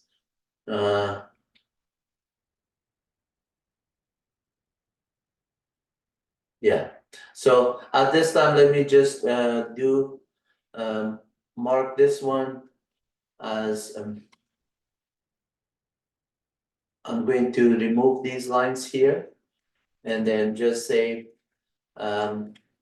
T1 sub -1, the last one. If I want to see the last one, that would be this 1 to 4. That would give me the output of that one. And let's see what it is. I'm going to have to do a print in front of it, so it will print it, otherwise it was not giving any output. And now it does output 1, 2, 4. At this time, I'm gonna say, give me a type of those ones. Type of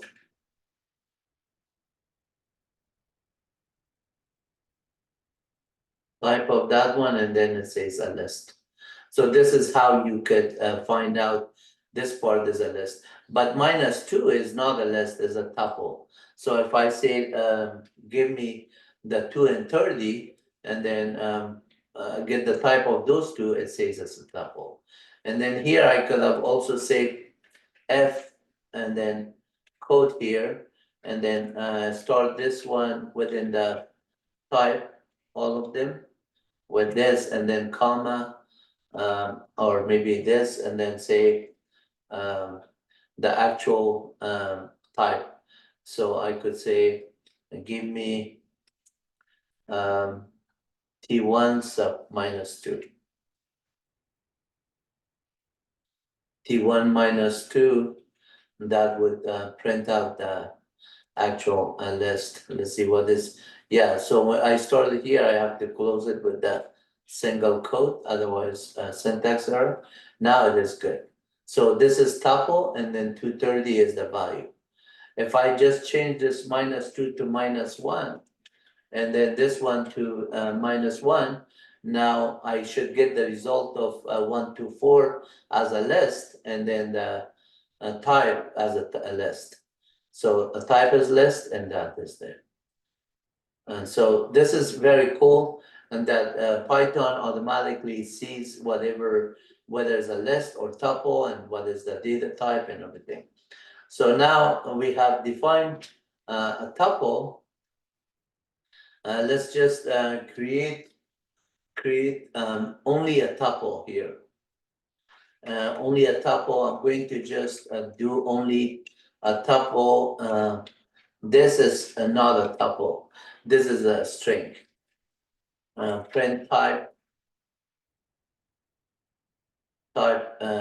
T1. This is only a string. You can see when you run it, it is saying it's a string. So if I just say, give me the name as well as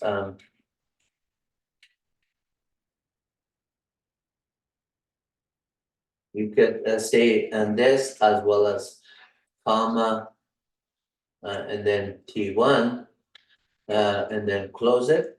If you run this one, it just says it's a string and the value is 1. But if I just change it to a 1 value, it is still a number and it's integer and then the value 1. If I change it to a 1.0 or 1.1, and then it still is a floating point, its value is 1. But notice that whatever number you do, this is not a tuple. If you want to make it a tuple, you have to put a comma, meaning that it's more than one element there.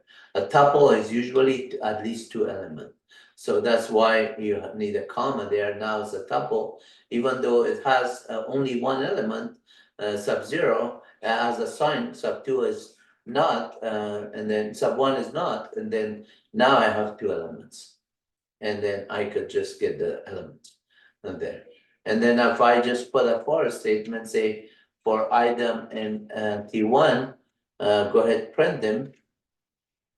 I'm going to have to move this one for characters to the right, and then indentation, and then Python, it will allow it there. So it did go through the tuple and print the items. So instead of this one, now I have to say print item, because I'm using the for loop. And then instead of this, I have to say item. And so now the syntax is correct and the logic is correct, semantic and syntax and semantics are good. So now we get 1 and 2, those ones. So this is how you manipulate tuples. But there's a difference between list and tuples. List elements are mutable, meaning that you can update them, you can change them, you can delete, you can delete tuples as well. So I could just delete the tuple by just saying del T1, and now T1 doesn't exist anymore. If I just do that one, if I say T1, it's print T1, it says T1 doesn't exist. I just deleted there. But if I just say not del, I'm going to say T1 is equal just T1 sub 0. I can assign it to a new tuple. It says I created there 1, 2, 3. I could just create this one to have a new tuple, and then look at this line is saying that what are you doing? Why you created there when you just already created first, and then you just assign it the same tuple? Did you made a typo? And so it is trying to catch it, but it did not give you any kind of clue of what you are. So if you have thousands of lines of code and you're not careful, you may just make same variable, and then later on you already overrode it with this an assignment statement or some other expression that you just say, okay, I have a list and I can call it a tuple, converted a list of 1, 2, 3, 4 and 5 and 6, whatever number, you converted that one, you could do that one. Notice that it's conversion, but you have to be careful when you're reusing the same variable. You have to say a different variable. Now T2 is there, and now the line is not going to show you as an error. The line is gone here. So the IDE is helping you in some sense. But what you want to be careful is that, okay, I want to do this one assignment of that, and then at the same time, if I just look at it with T2, let's say I'm going to just assign a tuple. So tuples are not mutable. Let me show you what this immutable means. So now I created this T2 here. Or just let's do T1 here. We print out T1 again, and then this is the value. So at this time, I could just say T1 is T1 sub 0, which is the 1. I want to just assign it to 100. You cannot do this one. So if you print this one, you print it T1 first here, and then since Python is interpreter, I could comment this line and I can comment this line. This would work, right? So it would just say T1 is, when I print it, T1 is already having this value. But if I want to do print T1 sub 0, it's going to just only print 1. And then if I want to do minus 1, the last element is going to assign that 5, 5, 5, 5. Many 5 of the pipes. But if I just change that one to say, okay, let's do that T minus last element to 100 instead of 5, 5, 5. Then I want to just print it of T1 sub 1. It says that it's immutable. You cannot change the element. Notice the object does not support item assignment. Tuple does not allow it. So you cannot modify them with this. But if this was a list, which is T1, it doesn't matter, you name it T1, now you modify it, it should be okay. Because list is mutable. You've just changed the first you printed out was 555 and then now we change it to 1. And then this one is a mutable because it's a list data structure, not a tuple. So that's one difference between list and tuple. On list, each element can be modified, and then on tuples, you cannot modify that. It's read-only. As like a snapshot of it on one point. So for constant variable like pi and other ones, if you declare something even with the data dictionary key hash values, you can just assign those ones and it works. So now you understood the difference between tuple and list, that list is mutable and tuple is immutable, but list is mutable. List you can change the elements, but tuple you cannot. It's read only. So with tuple or tuple, we are going to show you some more example. Let's declare another tuple called, let's say, T1 is equal tuple 1. I'm going to just assign some value here and say 10, comma 20, comma 50, comma a string YP and comma value true. That's good enough for the tuple. And then when you say type of T1, it will do this one, and then let's say print F, and then brace type of T1, and then as well as T1 itself within the brace. Within the brace, and then this one will print it, and then we just wanna say that we have a tuple, and then class tuple, and then this is the value for it. So at this time, I wanna just see if I wanna create a list like this, what is going to be different. So I'm gonna say L1 is equal, L1 is equal, and then say the same thing as a list, 10, 20, comma 50, comma string over here, and then value true. So true assigned to it, and then say same thing here. This time I'm going to copy this line and then paste it on line 4, and then change this one to L1, and then change this one also to L1. So if we run this one, notice that one is a list, the other one is a tuple. So if I want to see the size of them, list, because it has a lot of overhead, a lot of different data types that are supported for it, it is basically much larger. In another way, if I just say dir of print dir of T1, notice T1 is a smaller list here. So if I print this one, the list T1 is just incremented so much on the right here. And then if I want to print them by doing this, yeah, it is still goes all the way to the right, and then it doesn't print it. If you do this one, I have to say print a statement here, and then same thing, I'm going to do a print on the dir of list 1. So when you do the list, notice 1 is a lot more. So these double underscore magic, or on both of them, or similar. Notice everything is similar up to some point, and then all of a sudden the list is much larger.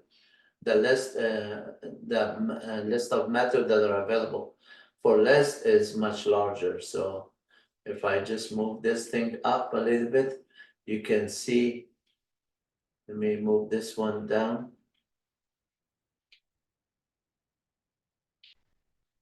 Sorry about that.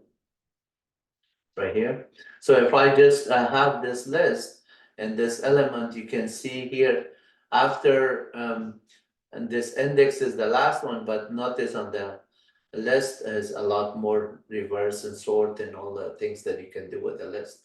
You cannot do it. So the list of overhead is a lot more. If I just at this time, I'm not gonna print this one, and I'm not gonna print this one.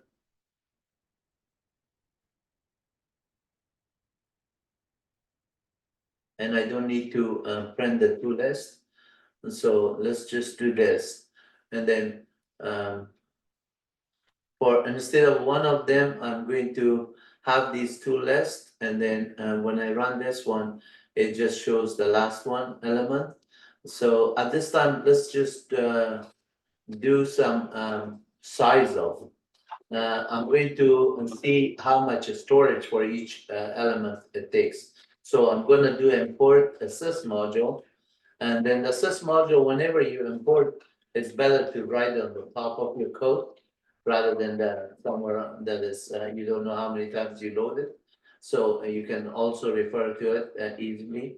Import sys module, and then inside here I could say print, and then t1 dot sys dot get size of t1, and then another print sys dot get size of L1. So we want to print each one of those two elements. And then I'm going to move this one a little bit more down so we have more room. Yeah. And then here, if I just move this one output here, you can see that when you run this one, the first list, the size of it is for tuple is 80 bytes, but the list size is 104 bytes. So it takes much more storage. Imagine when you just are having a list size of like really huge, then the storage grows. So at the same time, if I just want to do some kind of let's do another thing that we could do, import time it. If I want to time the module, and instead of the get size, which we already did here, I'm going to say I don't need the sys module anymore. I'm going to only do the time it now. And then for this two modules, in order to do it, I'm going to say so one is a list and the other one is there. So I'm going to say t1 underscore time it is equal. I'm going to say time it dot time it. So many time it. The module's name is time it. The function is name it as time it. The method has the variable has a time it there. So statement is equal. I'm going to say within the code t1. Actually t1 here because it's there. We could and we don't have to just define it like that. Statement and then a number is equal 5 million. So 5 million underscore 3 more zeros, and then that's it for it. And then let's just move this one a little bit more on the right. So now it is better. And then this one is for the first one. I want to just do the same thing with the second one. So the second one is, and instead of T1, we want to do the list. And then here we call the list as a statement.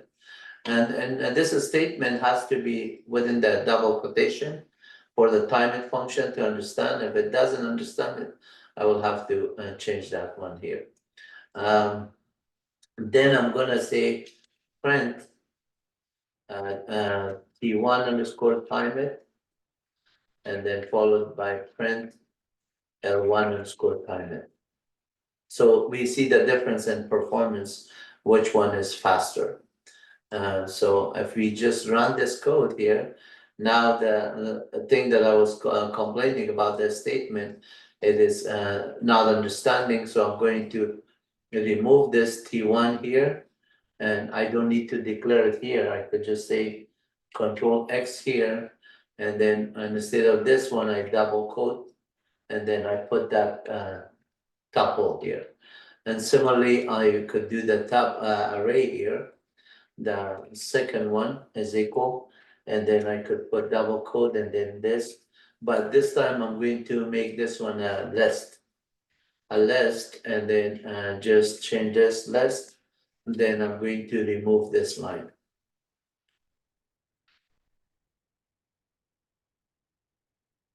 So that is there.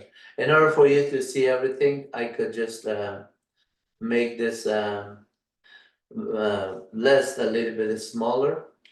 Let me just make the list a little bit smaller for both of them. I'm going to say let's say 15 and Wahid and true. Even that one is too much, so I'm gonna just change this one to one number. True is another one. Let's just change this one to 2.5. And then here, this one is to a 5. And then this one to 2.5. And then here we do the same thing for that value. And say 5, 1, 2.5. And then that is there. And then the numbers are fine. So everything is seen here. That is the two function. And when we run it, notice that this time it worked. And the way it worked is that I'm going to just change this one, time it to time, that shorter, so time it. I can even make it shorter to just say floating point number. I think the floating point resolved there. So I'm going to have to print that here and the value on floating point number. And then here also floating point number. And then just run it. So the code works good, and then it is available here. So we did import time it and then have these two statements. So what is the difference here? The tuple is much shorter in terms of it took 0.04 second, where the less took 0.16. If we change this one to 100, and then this one also to 100, that's much larger. Obviously, the time it is going to have a different result. Notice that the tuple still took 0.7 second for 100 million of records that it generated this list, run 100 million times, and then the list was 31 seconds. So it is really, really efficient. So if I just do it 990 million, sorry, the other one was 10 million, 90 million, I could put another zero here, I mean underscore, and then that would make it 90 million, and then you could see it is taking a while. Now it came out and this. Notice that that's sorry, the list took 2.62 minutes, where the other one took 54 seconds.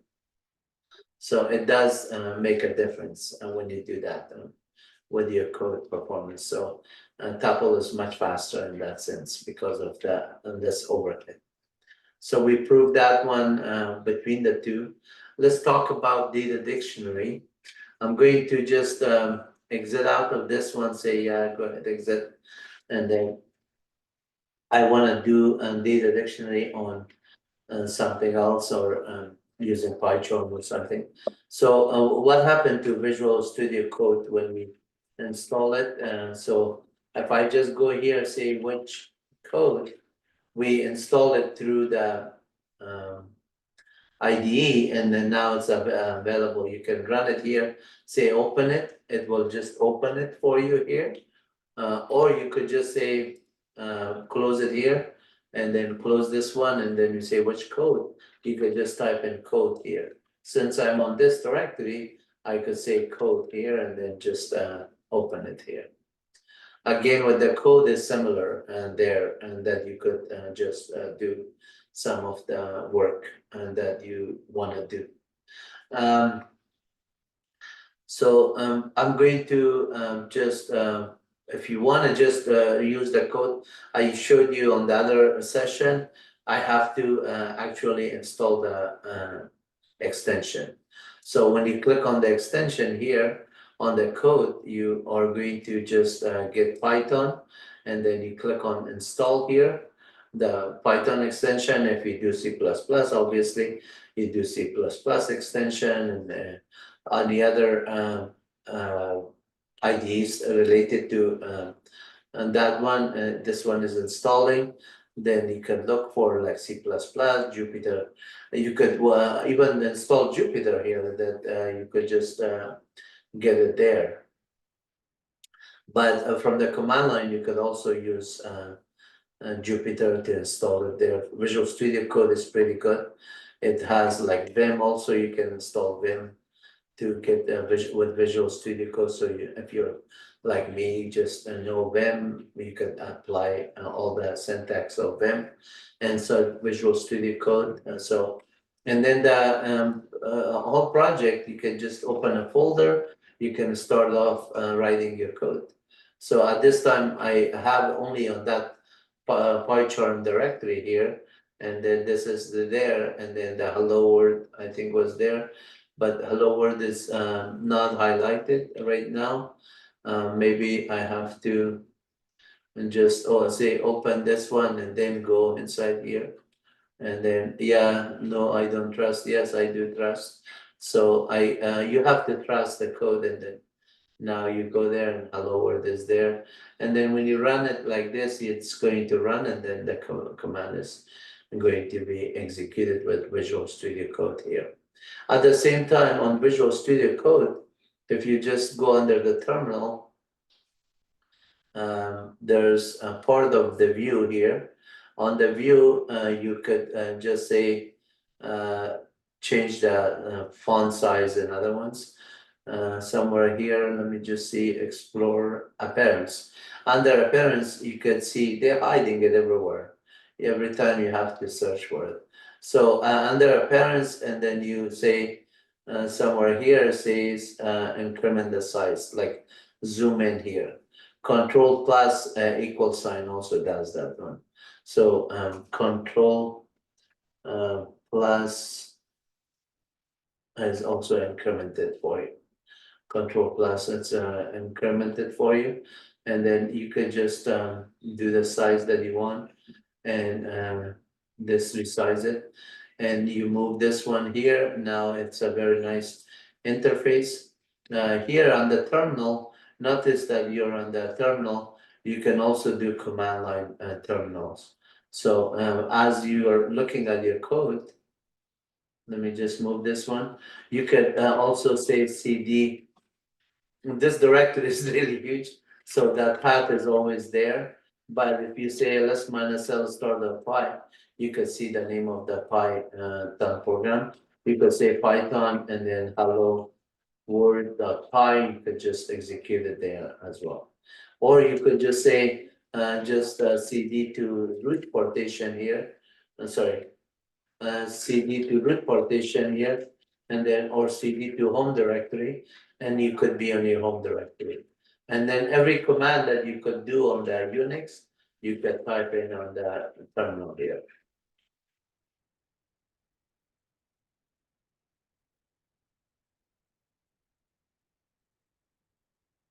So once you do those ones, you can also get into Python here and start executing commands and running commands that you want to do that is supported by Python.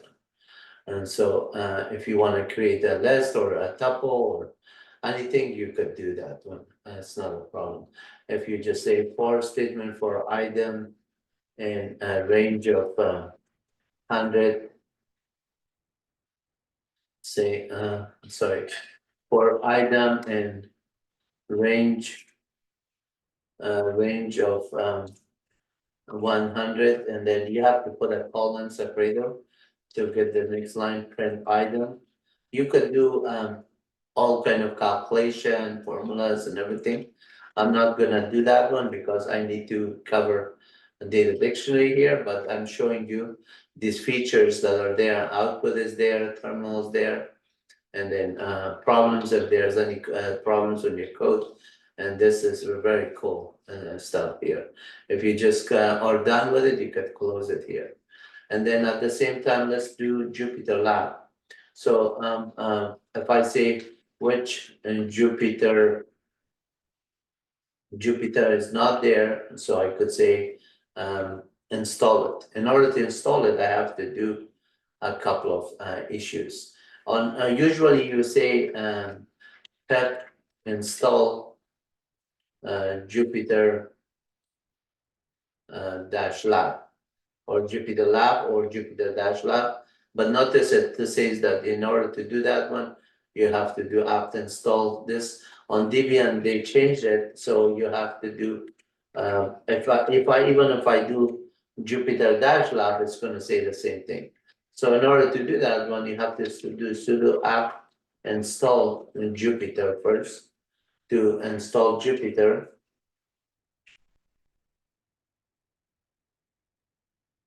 And now when Jupyter installed, you get Jupyter Notebook, but not JupyterLab. So that's one issue with this one. When you are getting Jupyter Notebook, you can still live with it if you want to, but JupyterLab is much more robust than Jupyter Notebook. And so right here, right now is installing it. Another way you could do is use pipenv. pipenv and install it there. So let's just do this one, and then I'm going to say I'm already here as root. I'm going to say pipenv. First, let's see if pipenv is installed, which pipenv it is not installed. So I'm going to have to install pipenv, which is apt install Python 3 and then pipenv. So you install the pipenv. Once you have the, because the other one is running, a lock is there. So once this one is done, you can run this other one. Notice that they are both using the Debian package lock frontend. So it's waiting for the first one to finish. This one is taking a while. So I'm going to just wait this one, not Control C out of it. Because once this one is done, automatically the lock is going to be released, and then this one should take over. But it is 35% only, and hopefully it will go faster now, since I complained. And then they say the squeaking wheel gets the oil, and that is not true. I think the more you complain, the more they make you suffer. Please don't complain. Just go with it and try to solve your problem yourself. Those who help themselves always are succeeding. And in addition to helping yourself, try to help others. When you help others, inspire other people by motivation or by doing some good leadership, that's when you shine and you are going to be famous with people loving you. And I don't care honestly how much fame or how much people would say nice thing about me, but I want to do nice things just because it's nice thing to do. It's nice to do nice things. That's why I want to do it. And it's always, you don't have to wait for somebody to just admire that. You have to do the right thing because it's the right thing to do. So now this one is done. Notice this other one was also done. So that is already done. Reading state performance done. Python is already there. So I'm going to say pipenv install. I'm going to say Jupyter and Jupyter-Lab. Jupyter. Okay, pipenv apt install. I did that one apt install pipenv. Oh, you have to do it rather than apt install Python. You have to do apt install pipenv first. And you see the naming is a little bit confusing to even developers that we always work on them. They just keep changing names on different platforms with different names. Okay, so we did this apt install pipenv. Now I'm going to do pipenv install JupyterLab, and that installed it. No matching distribution. Okay, that did not install it. I'm going to do Jupyter no-lab. See, the Windows is Jupyter-lab, and then Linux they name it Jupyter dash lab for the binary, but not for the the binaries are even on the Linux side is Jupyter. And then on Windows is Jupyter dash lab when you start it. So it did install it now, and it's going to tell you you have to run pep env shell. So you say pep env install. Not install shell. I say shell and I wrote install. Now you have activated, but notice I have activated as root. I don't want to do that one as root, so I'm going to exit out of this and then exit out of this. Now I'm going to say pep env shell, and then now this one is Wahid, and then this is my shell that is having available.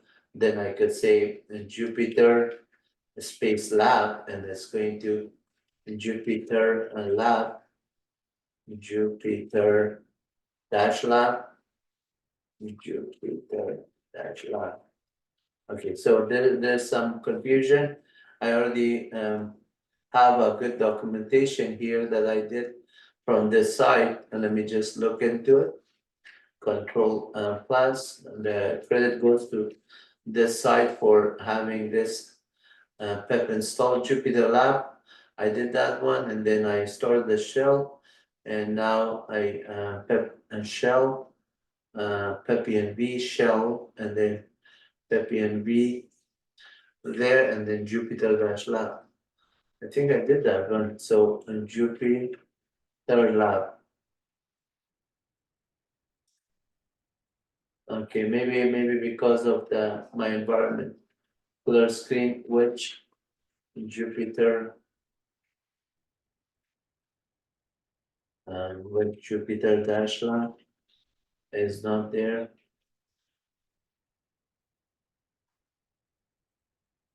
Let me just do this one from the command line with the sudo and then pep install.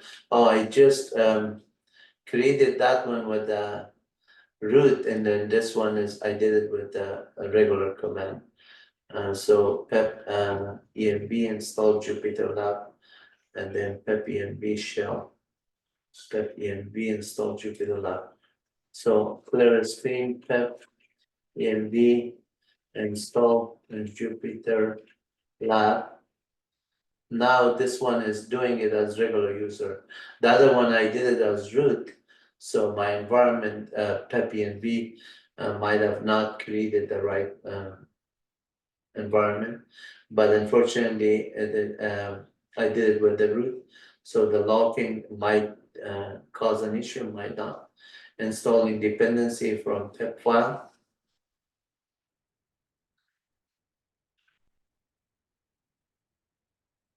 Yeah, so it did, and this time notice I'm undropped on this Wahid shell already from the previous one. So I say pep env shell, new shell. I just created new shell. I was already in the shell. I should have not done that. So Jupyter, for this demo, I'm going to just go with this Jupyter space lab to see if it caused any issue. It doesn't. It opens the session. I could have just go fresh and do that one also. So here you have options. If you go under the setting and you say theme, I want to get darker, it's there. And then under the view, you have the appearance and then the increments, like how you want to just change it, make it bigger and so on. You can also do this to make it bigger. So the PyCharm here, you have the code here. So you could say, for example, in alias, you run the alias, get a list of aliases, and then you can run the operating system commands here, say pwd show where my home directory is, and say union-a, and give you the output of that one, and cat minus n etc OS release. You can see that all of those information output here, as well as if you just say, instead of that one, let me just see if I can do pep left and just run the pep list command, and then output is all there. And if you are looking for something like pep list and then one grep minus I and then NumPy, and then just search for NumPy version, you could get it from here, and then the output will be written. Since NumPy is not found, you could do as request here. Each one of them are different modules inside, different ones. Some of them are installed, some of them are not. So NumPy was not there. You have to install it within the JupyterLab environment there. But math module is there. So like if I just search for math module, let's see, math is not there, or that's a standard library. So if I do a 5 more here, you get a list of what is available, what is not available. And then you can see each one of them by pressing enter, next, and so on. So you have also, if you just open a terminal, you can also open terminal here and then run the commands here. And then get into Python and then run Python's stuff here. And you can also just do execute Python code here. So find dot minus name star dot py. It will just list all the Python is there. So instead of that one, if you say hello world, and that is on that directory, you could just go to that directory and execute it. Or you can say print minus C and then say hello print and then hello. You could just do one line code here and then just execute them. Minus C print. Let's see what is the wrong with it. Print. Oh no, Python minus C and then do that one. So clear screen that would execute. And if you do want to say a statement here, you could say for num and range of let's say 100. Let's just do 10. That's too much. And then you could say print num. You could do that one and then close the code here, and then you get that list there. Whatever you want to do, it's available from command line as well as these IDE inside of it, outside of it.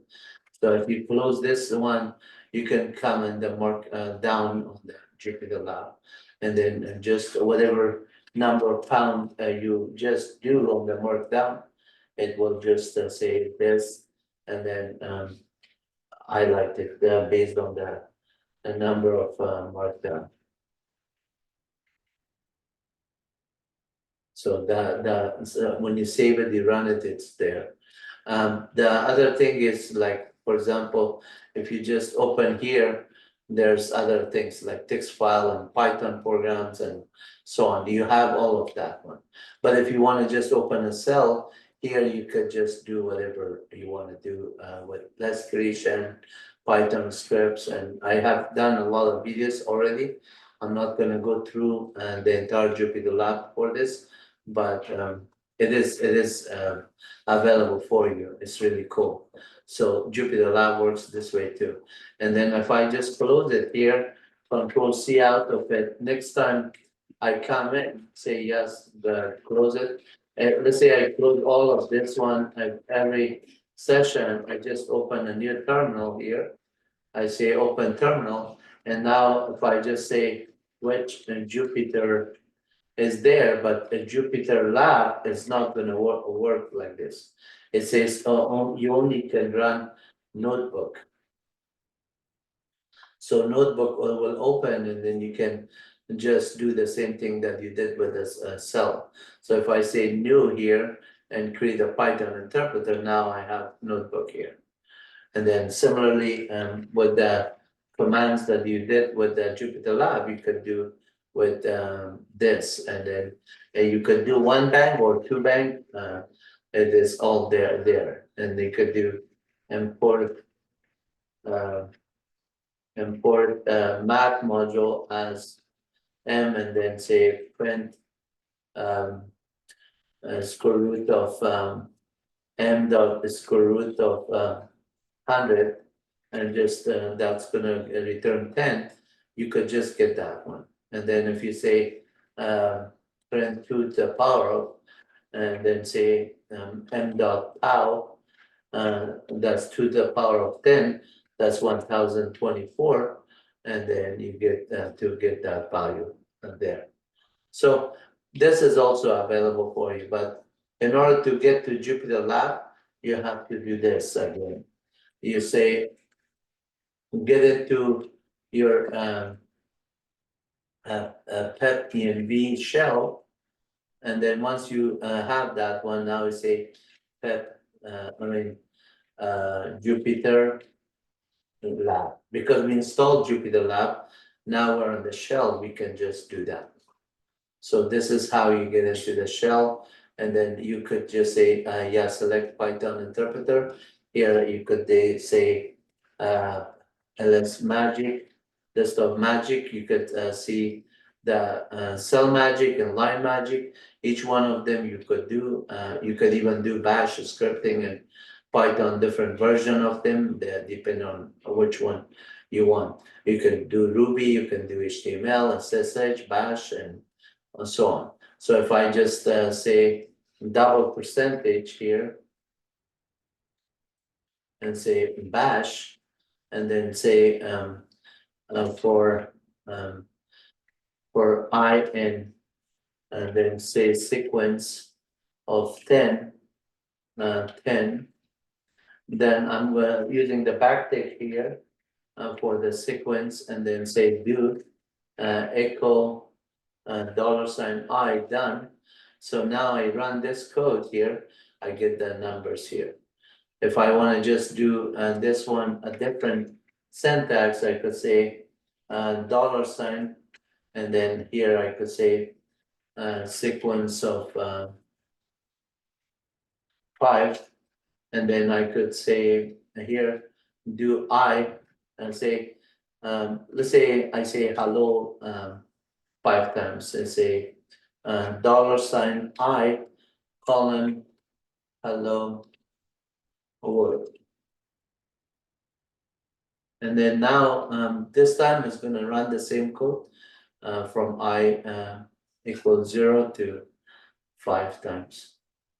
Right here is run, and then it will do that. So the JupyterLab and other ones are very cool. I'm going to show you some data dictionary and other stuff. Let's see if we could just do the same thing using this JupyterLab here. So I'm going to first see if I could upload some files here for this rather than rewriting it. I could just do the same thing. I'm gonna just exit out of this one and then exit out of this one. Yes, and then I want to see my environment first. IPA, this one is showing that I'm on 10.0, which means I'm using NAT address translation. So shift control plus IPA, and then grep minus I inet, and then you see that 10.15. Grep 15, that line, it shows I'm on a NAT address translation. So if I say netstack minus rn, it says that you need to install net-tools in order to run those commands. So I say apt sudo apt install net-tools. So it is important to know your platform, and it's important to know what tools you use, what resources, and otherwise you will be just at the mercy of a developer or a sysadmin or another person that is more senior or to help you out. But once you know your environment, it's much easier to code. So now metstat minus RN is showing that it's there, but I'm still on that. So in order to just change that one, if I go back to the VMware environment, notice here under the setting, my environment under the network, it says network address translation. I want to just change that one to bridge adapter and then set it. Now I did it, but it may require a reboot. Because when I do a netstat minus rn, clear screen, netstat minus rn, it still shows that 10.0.2 as the gateway, and then netstat minus rn, pat etc result.conf file. All of those informations are showing that I'm on the network, but I haven't done the bridge yet. So I'm gonna do sudo systemctl restart my network. And then on the network, fail to restart service, a unit network is on the networking. Okay, whatever is the Ubuntu version of it, it is not seeing it there. If you see sys config, yeah, it is a different. I used to do these things. I'm going to just do a reboot, and then that should take care of the network configuration, changing from NAT to the bridge. And then I should be able to see an IP address that I can log into it and send files over the network. So now I am on this machine. I'm going to log in here.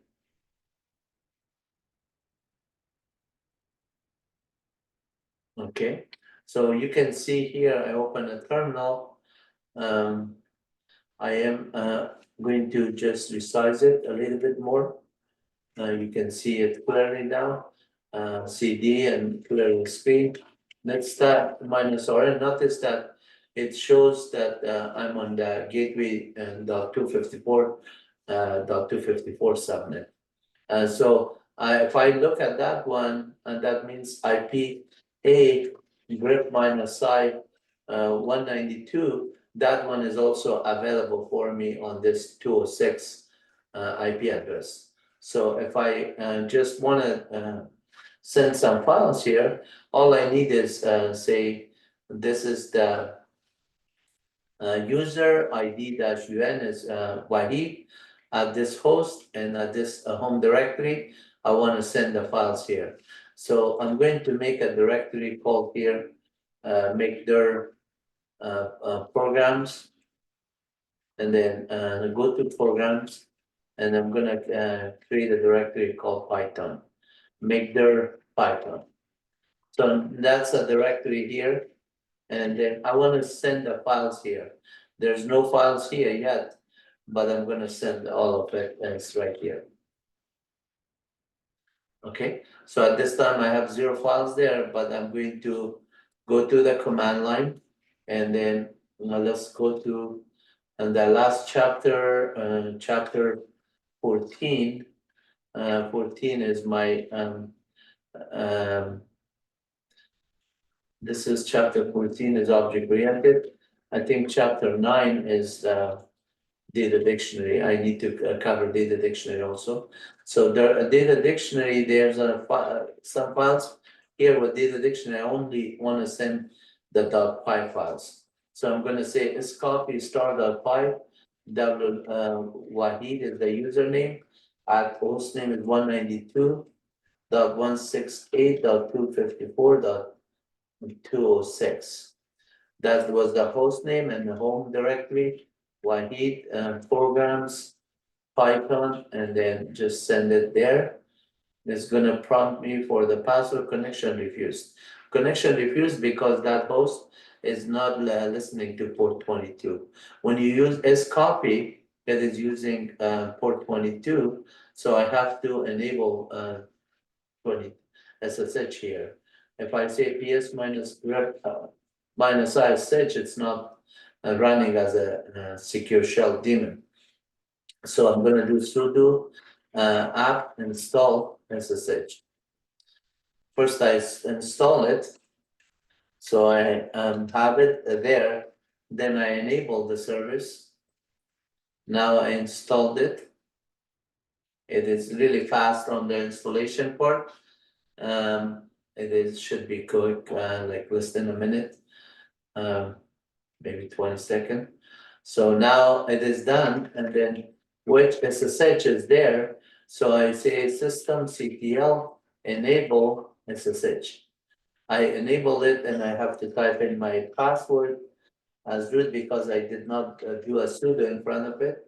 So permission denied, I'm going to do sudo here, sudo-, and then I'm gonna say systemctl status SSH. When you do SSH here, you can see it is right now running, and then the option by default on the boot is disabled. So I'm gonna say systemctl stop SSH, and then I'm gonna say systemctl enable SSH. Now I enabled it, and then do systemctl status SSH. And then I'm gonna do a systemctl start SSH. Systemctl status SSH, now it is all running, active and running. So that is how easy it is to just get that one going. And now if I just do up arrow, and this time it is listening, so it's waiting for my fingerprint to accept that one. I say yes, and then I type in yes, and now I type in the password, and the files are being transferred. So now I come back on the Linux, and then I remember I just went to sudo from this, so I exit out, it's there. Now the files are there, and then date, you can see that it just came out just now. And then now file store.py. So let's just look at the first one. We say more on d.py. The dictionary.py, it is creating a dictionary, empty dictionary, then it assigned Kabul as the capital of Afghanistan, Paris as the capital of France, and so on. All of that one is done, and then countries are going to be a list of countries, and then the dictionary basically is very cool because you have a key pair value. The hashing key is the key that you want to just have a value for it, and the one on the right side is the value for it. The key is could be a number or could be a string. It, as long as it's unique, it's a unique key that you assign it, and then value could be always updated there. So then you have all these kind of items and other stuff that you could do. So if I just want to do the same code using PyCharm maybe, or I could do it here, and just let's do it from the Python d.py. You can see the output is there, but this is not as intuitive as you could see it on PyCharm or something. So I'm going to run PyCharm dash community and then d.py, and open the d.py with PyCharm community, and just look at it from there. And notice this one, what is this one saying? I don't want to read it even. So here, okay, maybe it was should have been read. I just want to do it like this. I didn't want to go on a directory, so I could say, is there an open project? Open right here, and then I could say from Wahid and go to Python directory. I mean program directory, Where is my program directory? It's hard to read it. I'm gonna just type in slash programs here.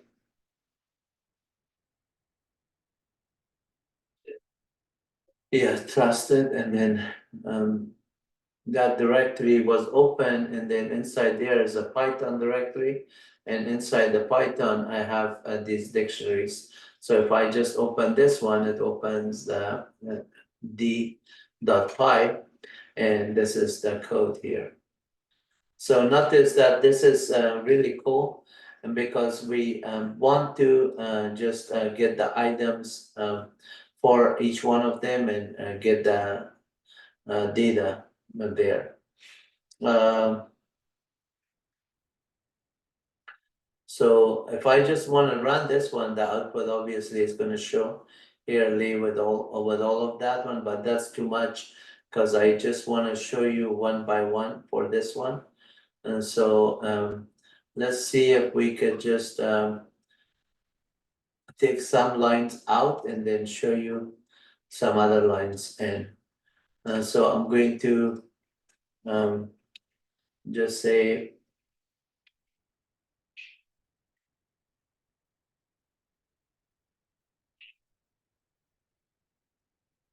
okay, so the beauty of this one is because we have a number of other shells, we could just go in that directory and make a smaller code within VI, and then I'll show you the faster way. Development, you have to take advantage of code reusability.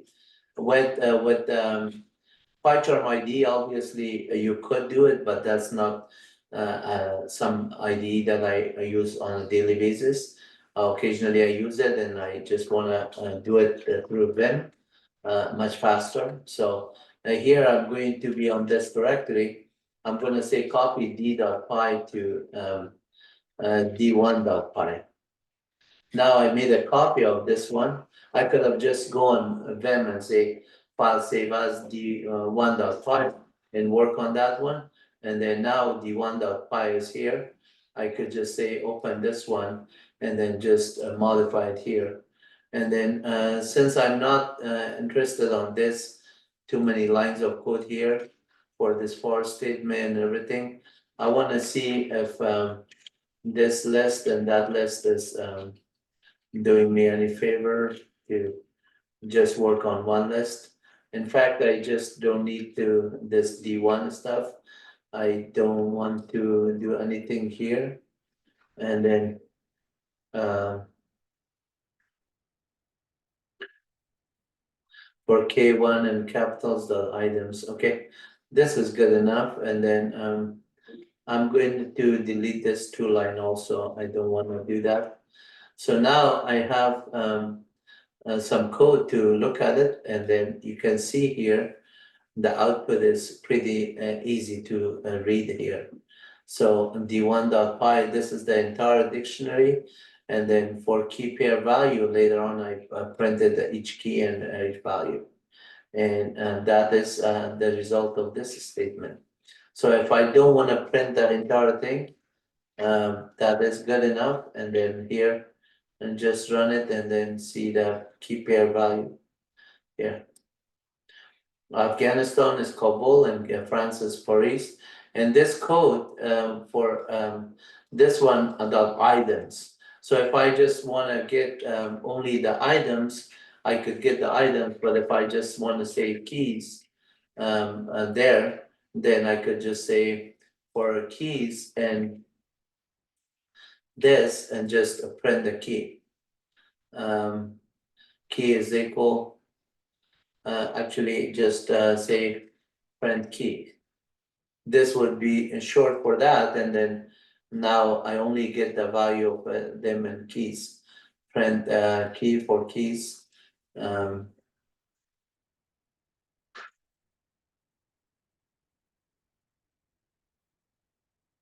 The output is too small, maybe. What happened to the output?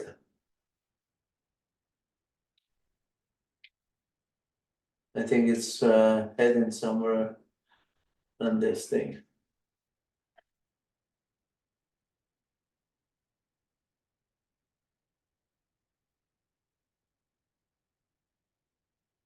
Okay, I'm gonna have to click on this one to see the output and maybe move this thing up. And then now say, run this one. Yeah, it was just hiding for the back. So now we only see the keys here. And then if you wanna just get the values of it, obviously you don't have to use the word V for values, but that is a value. And then you wanna print the value for every capital, it shows there. But if you want both of them, then you have to do key pair values, let's say items for the items, and then you have to have two variables, key comma value. And then now you say key comma value, and then you just forget for each country and then the capital in front of it. So data dictionary is pretty cool also, and you can assign this one to have another one. So if you just say capital, you can change something to another country. For example, add another one and then just say, let's say, whatever country you want to just say, for example, um, let's say what is I don't know if Germany is there already. Poland, I don't know the capital of it, but maybe Australia. And then we just I want to just say what is it? I forgot all the geography, so let's just ignore that one. I could say unknown to XYZ, the country. It doesn't matter, right? So when you run this one, it will just give you the unknown to XYZ because you just declared it. So that is for the too much for the PyCharm. I'm going to exit PyCharm on this one. I'm going to do some more on the data dictionary. We actually had more on the PyCharm here. So if you look at the dictionary 3.5, you can see that it is creating a dictionary, empty dictionary, then goes through the range and then assigns employee name and all that detail. And then if I just want to run that one, clear the screen here. And then instead of doing more, I could do a Python and then run that one, Python 3. Declare that error number, no such file. Oh, no, sorry, this one was more or not this dictionary. What is it? Dictionary 3.5. This would give you the output and then you just change that one to Python and then you just get the output there. Similarly on the other ones, more on dictionary 2.5, you could see that one. So this one is print the number and the name and update loving soccer and everything. So I just have my dictionary, first name, last name, all of them assigned, and then later on I print it. This is the code, and to run it this is the output. You can see that it is printed clearly on that one. And if you open it on PyCharm, it's much clearer on it. Similarly, store.py.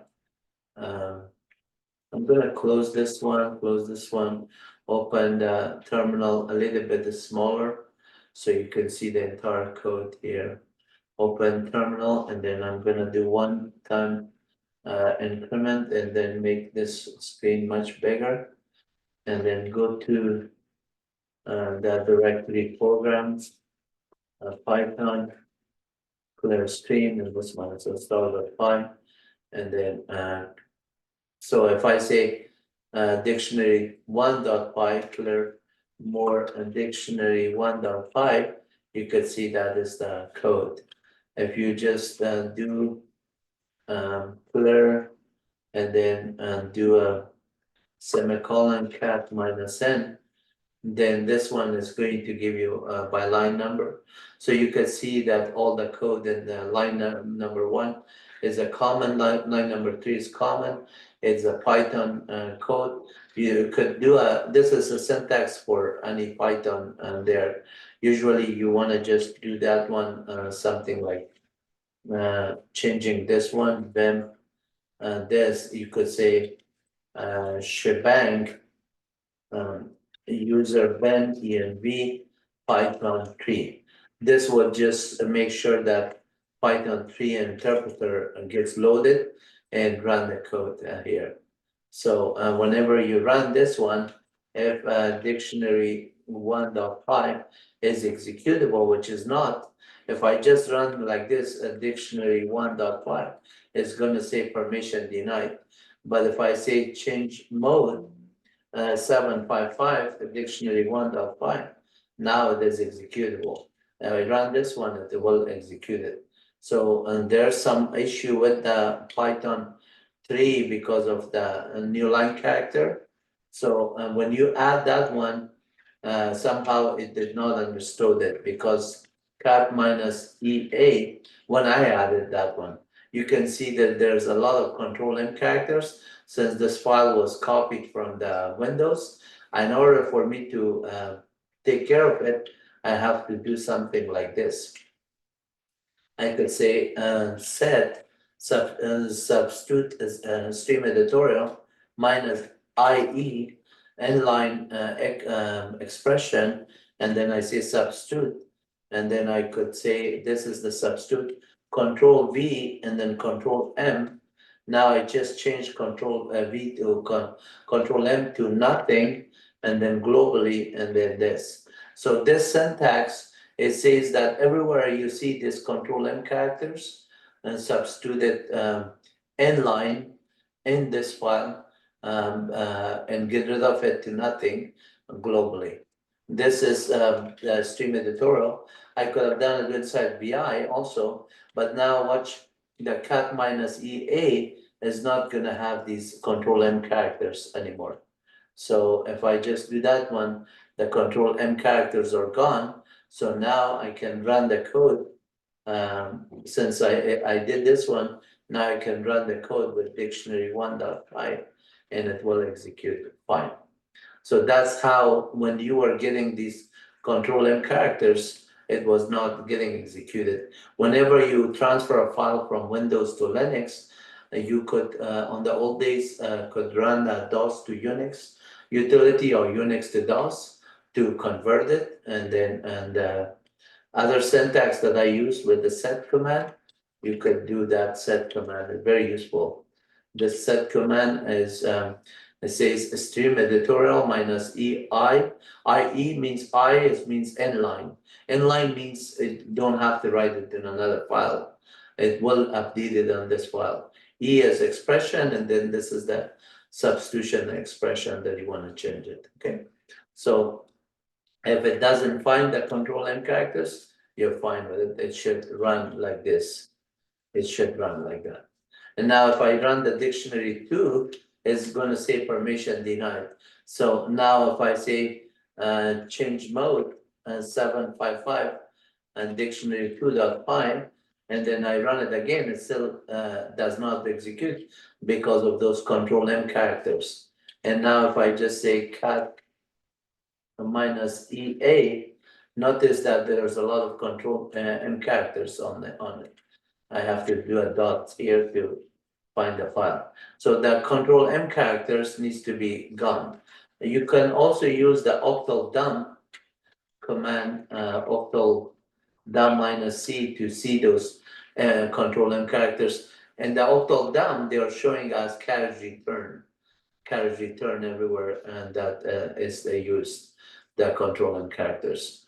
And then if you are inside the Vim, VI, and then you say set list, notice that you don't see anything but maybe a space sometimes the other one. So depending on what utility you use, it is good to use this cat minus E means everything, all for all of them. So now you see these control M characters. So then I want to just substitute them on set minus E. This time I'm not going to do minus EI. I'm going to do minus E, and I'm going to just say substitute. You could use any characters combination here, and then you have to use the same one again. And then this, but notice this time I'm gonna send this one to a d2.py, or sorry, d2.py. Set minus e substitute. Yeah, there's one more here. You have to do that. Now, this d2.py is there, but notice that if I do a difference between dictionary 2.py and d2.py, all of lines are different. Why? Because cat minus EA of this file, it has the control characters, but cat dictionary d2.py does not have it. So now if I say change mode 755 d2.py, it is working. I'm sorry, d2.py. Now I can run the d2.py, it will run the code. My dictionary not found. So those ones are inside the code. I will have to check what is going on there. But let's do the inline first on the d2.line. I'm going to do rm d2.py, and then I'm going to just do the inline syntax that we did here. And instead of sending to a file, we want to do it on the dictionary 2.py.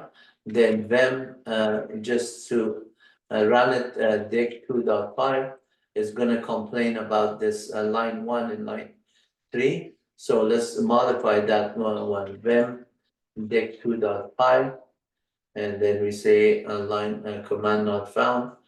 Okay, so line 1 is this, and why is it not found? My dictionary is equal Wahid, and then a space here, and then title, instructor, favorite, and then color. So must be something wrong here. One of these a string or not coded properly or something. Let's see, we just run it again. Line 3 syntax error near unexpected token my underscore dictionary, print my dictionary. Okay, so line 3 set and u, line 3 is that, and then somehow print my dictionary is not understood. I'm gonna shorten this code to just only 2 variables. That's a lot of variable. I might have just my eyes might just get tired of typing it correctly. A comma or something is missing, but let's see. First name is this, Wahid, last name, and then assign it to that. And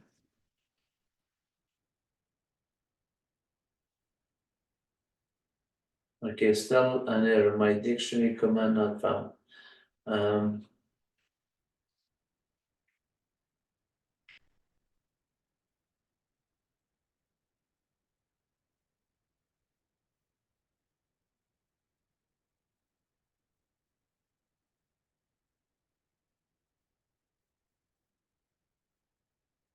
Okay, my dictionary address is that.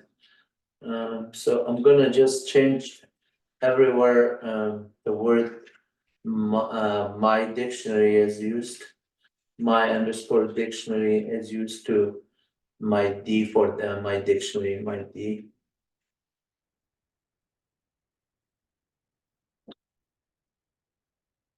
Command $ substitute my underscore dictionary to my d.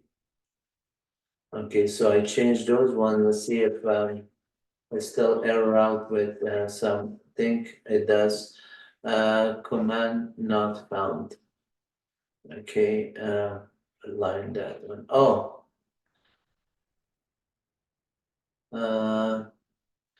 Import.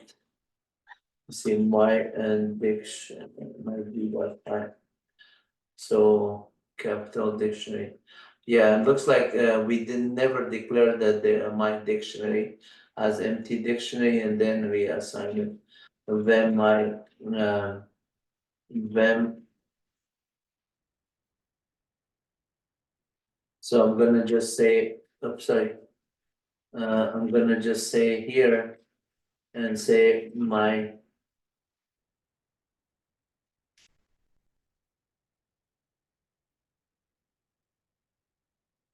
capitals is equal dictionary. Yeah, you have to declare it as a dictionary, so data structure. So this one you have to say my D is equal dictionary, and then now we could just use that one. That was a problem, I think. Yeah. So now why is it not seeing it? Line one more D dot py. DICT and then DICT and then that.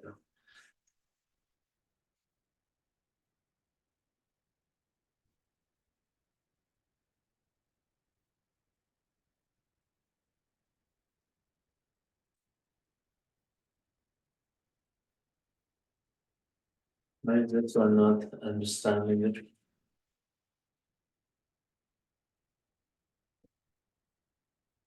DICT syntax error near unexpected token, and then this, then DICT. Let me just do this one. So inside here, we could just say read d.py, and then this one has a definition here. I'm going to delete all of this. My d.py. So here, create an empty dictionary.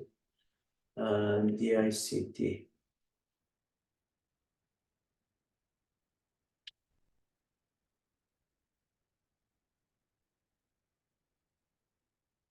Just try that. See if there's any extra character that is causing this invisible character. To see if that is the cause of it or not.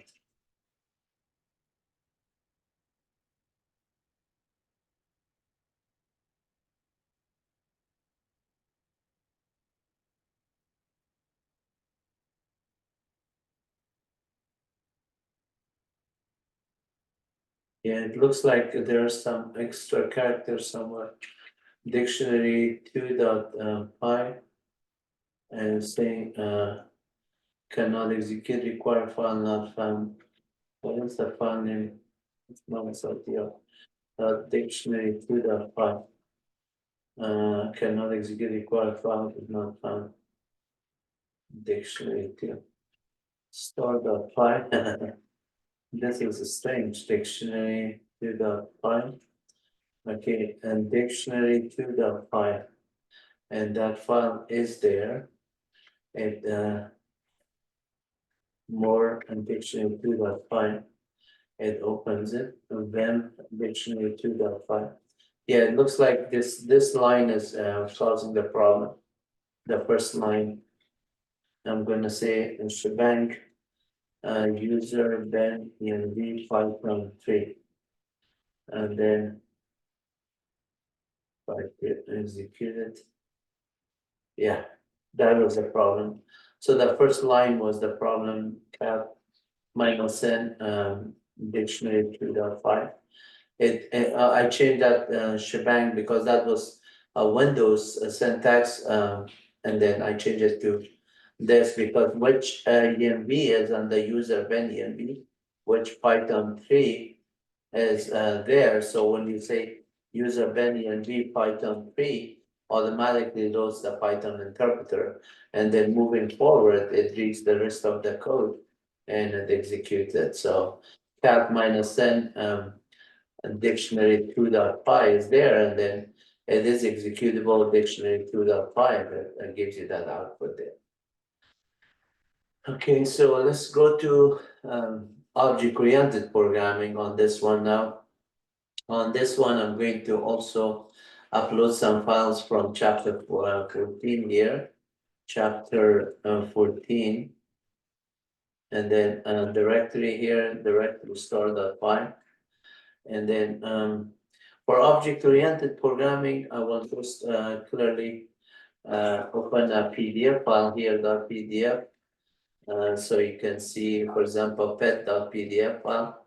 We're going to just look at that one. This class I taught that July of 2020 in Pasadena City College, and this was object-oriented class. With objects, you can create a class, and then every time you create an object, it's an instance of that class. So the class name is pet in this example. Then we're having inheritance from the class pet.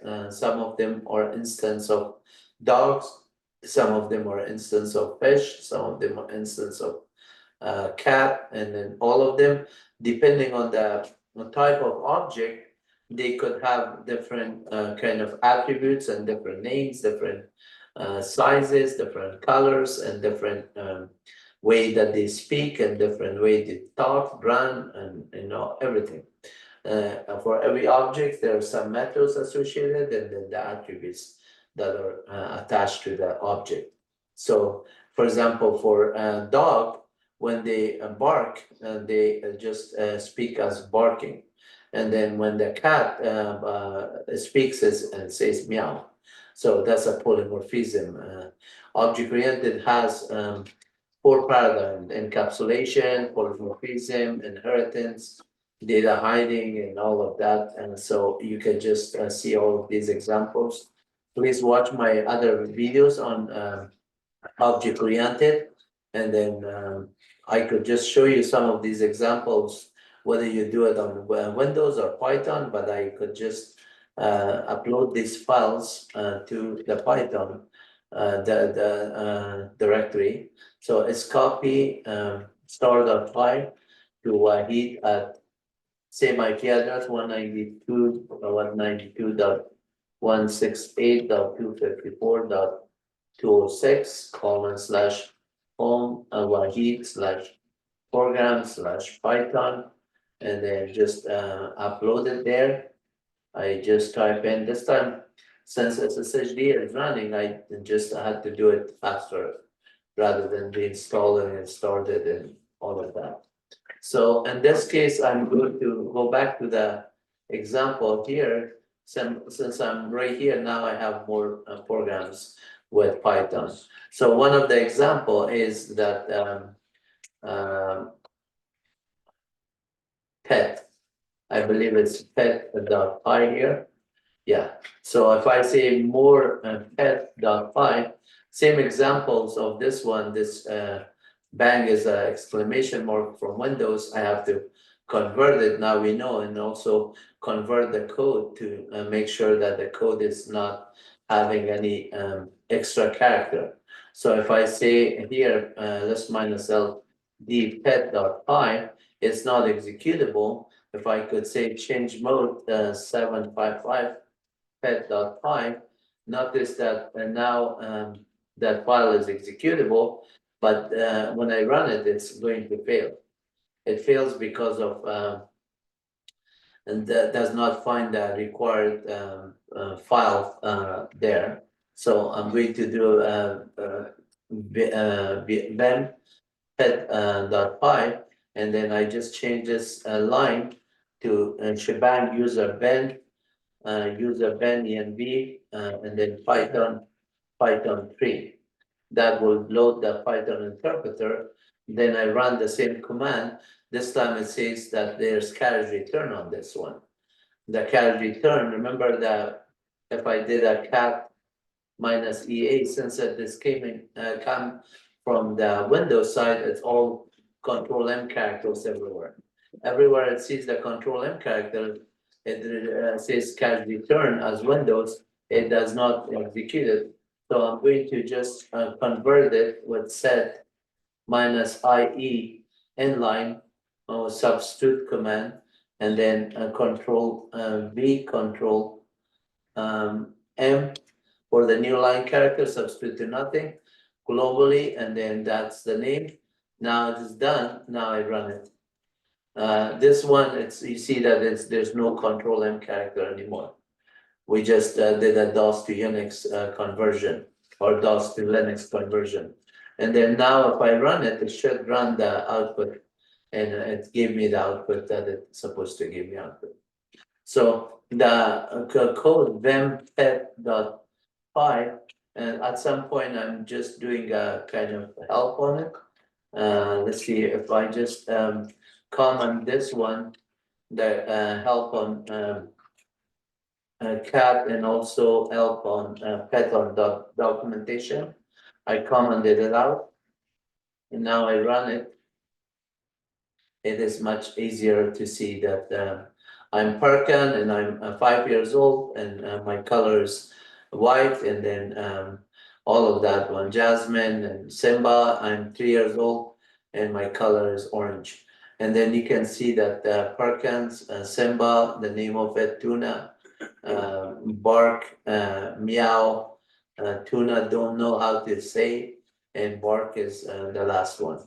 So if you look at the pet.py, you can see the class that we define as pet, then we instantiate it with an init method, and then it has a self in the name, age, and color as the attribute of the instance or object, and then we assign it in the constructor, the instantiation, init underscore init method, and then we assign it, and then use the display method to identify themselves, each one of them, with the name, age, color, and then whatever other information.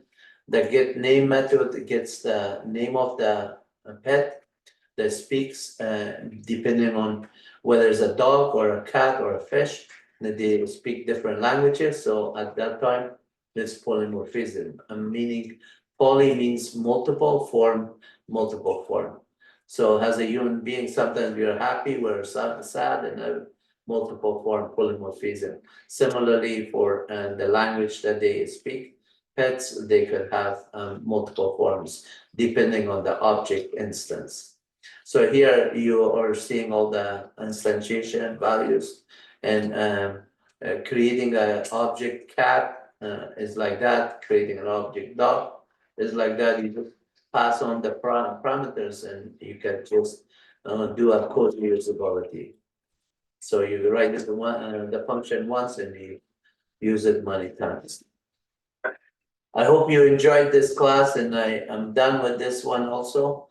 So we were able to cover data structure extensively with string, set, list, tuple, list comprehension, data dictionary classes on the Linux Ubuntu 22, Python, and PyCharm, and JupyterLab, and Visual Studio Code combination.